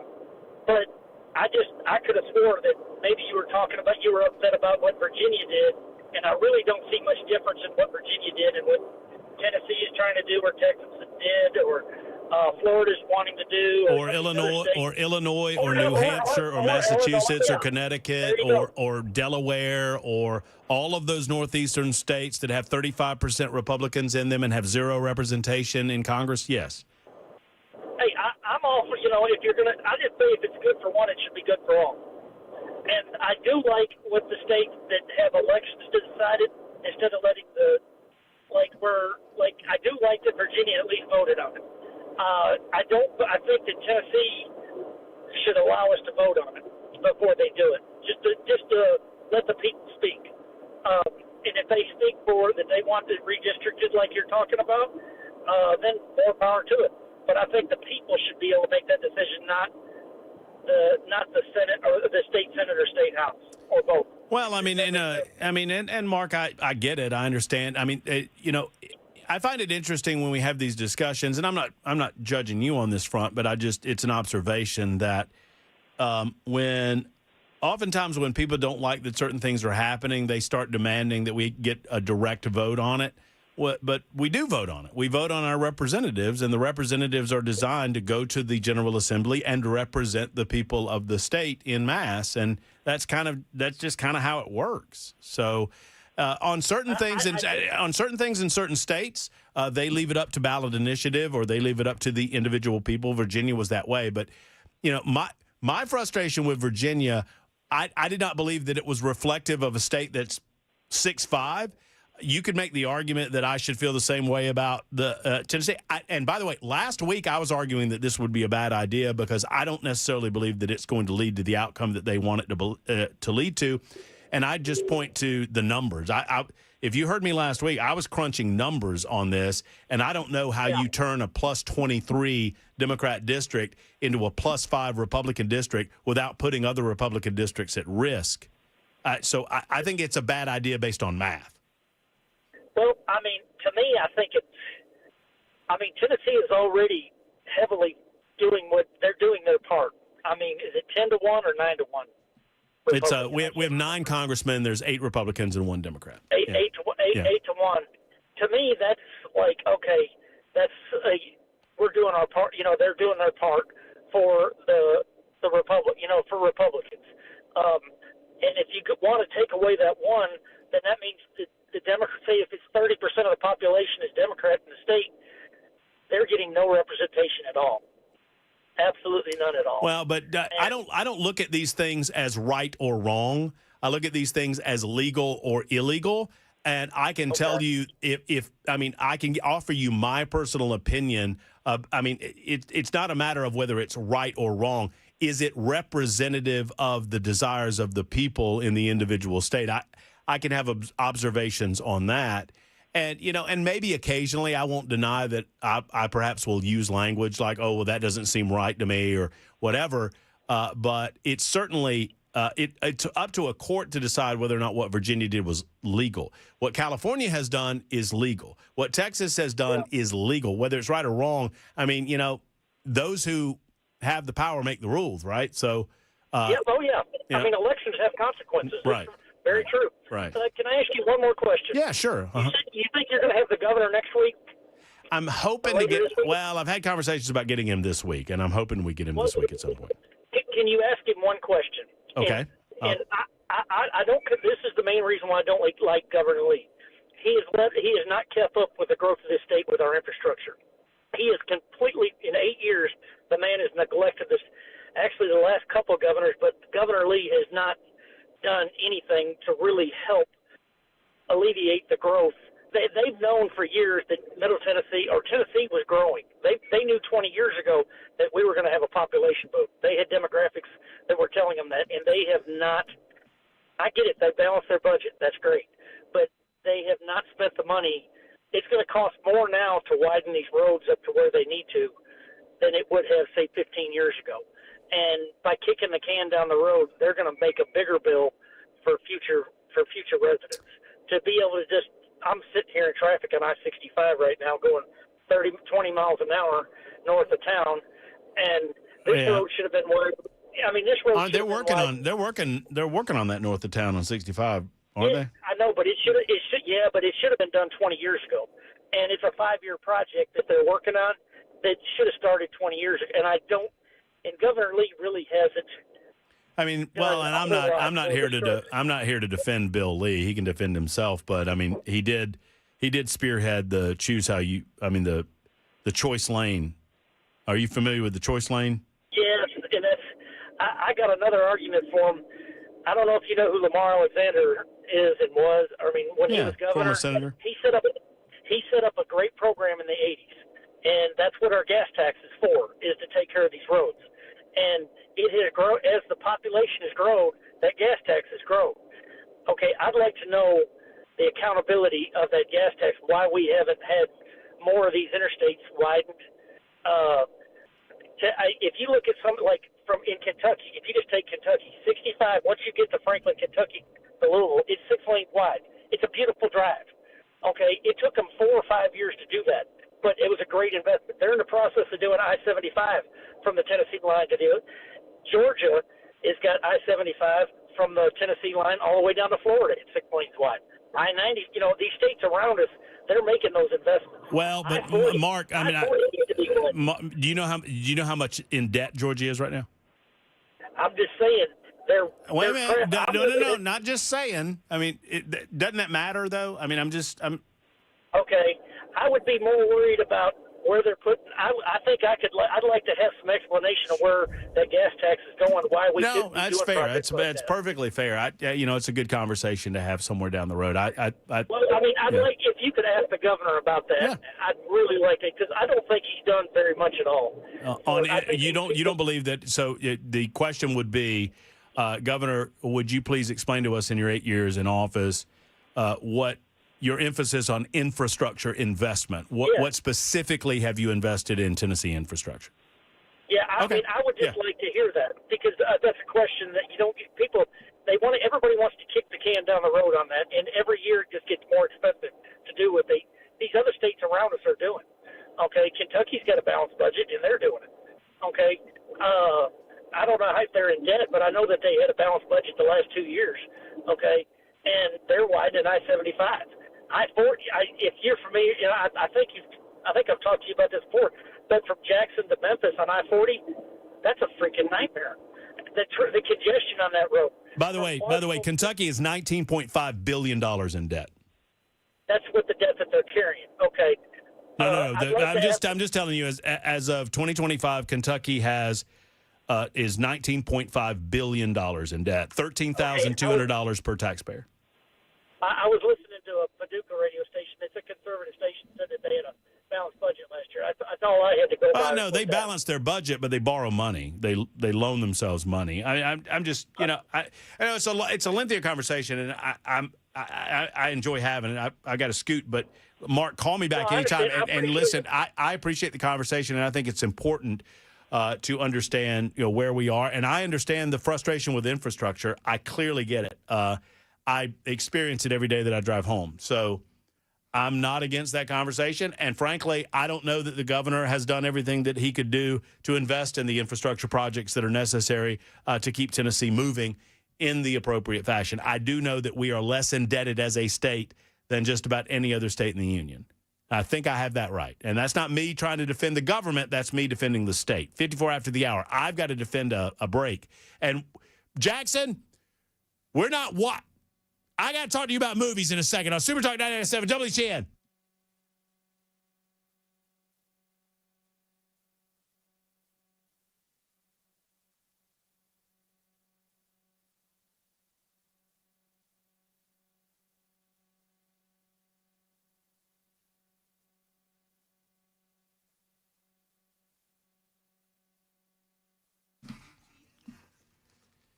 Grace Point Healthcare, modern medicine delivered the old-fashioned way. Friends, are you experiencing allergies like me? I mean, if you are, boy, it's debilitating, it's frustrating, and it can get bad in the state of Tennessee. Grace Point Healthcare can help. Modern medicine delivered the old-fashioned way in a direct pay format. What that means, all treatment decisions are made between you and the medical staff, never your insurance company. They shouldn't allow insurance companies in the room with you. That's what they are. They're in the room with you with the doctor in the normal setting. Not so at Grace Point Healthcare. They treat the whole body with a comprehensive medical approach, getting to the root of the problem and not just treating the symptoms. Allergy season is here. Get with the program and get with Grace Point Healthcare. You'll be happy that you did. Grace Point Healthcare, once again, located in Franklin, 599-6868, 599-6868. Modern medicine delivered the old-fashioned way.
All right, that's going to wind it down for the Matt Murphy Radio Show. Matt Murphy movie review coming tomorrow. But today, we're watching Star Wars tonight.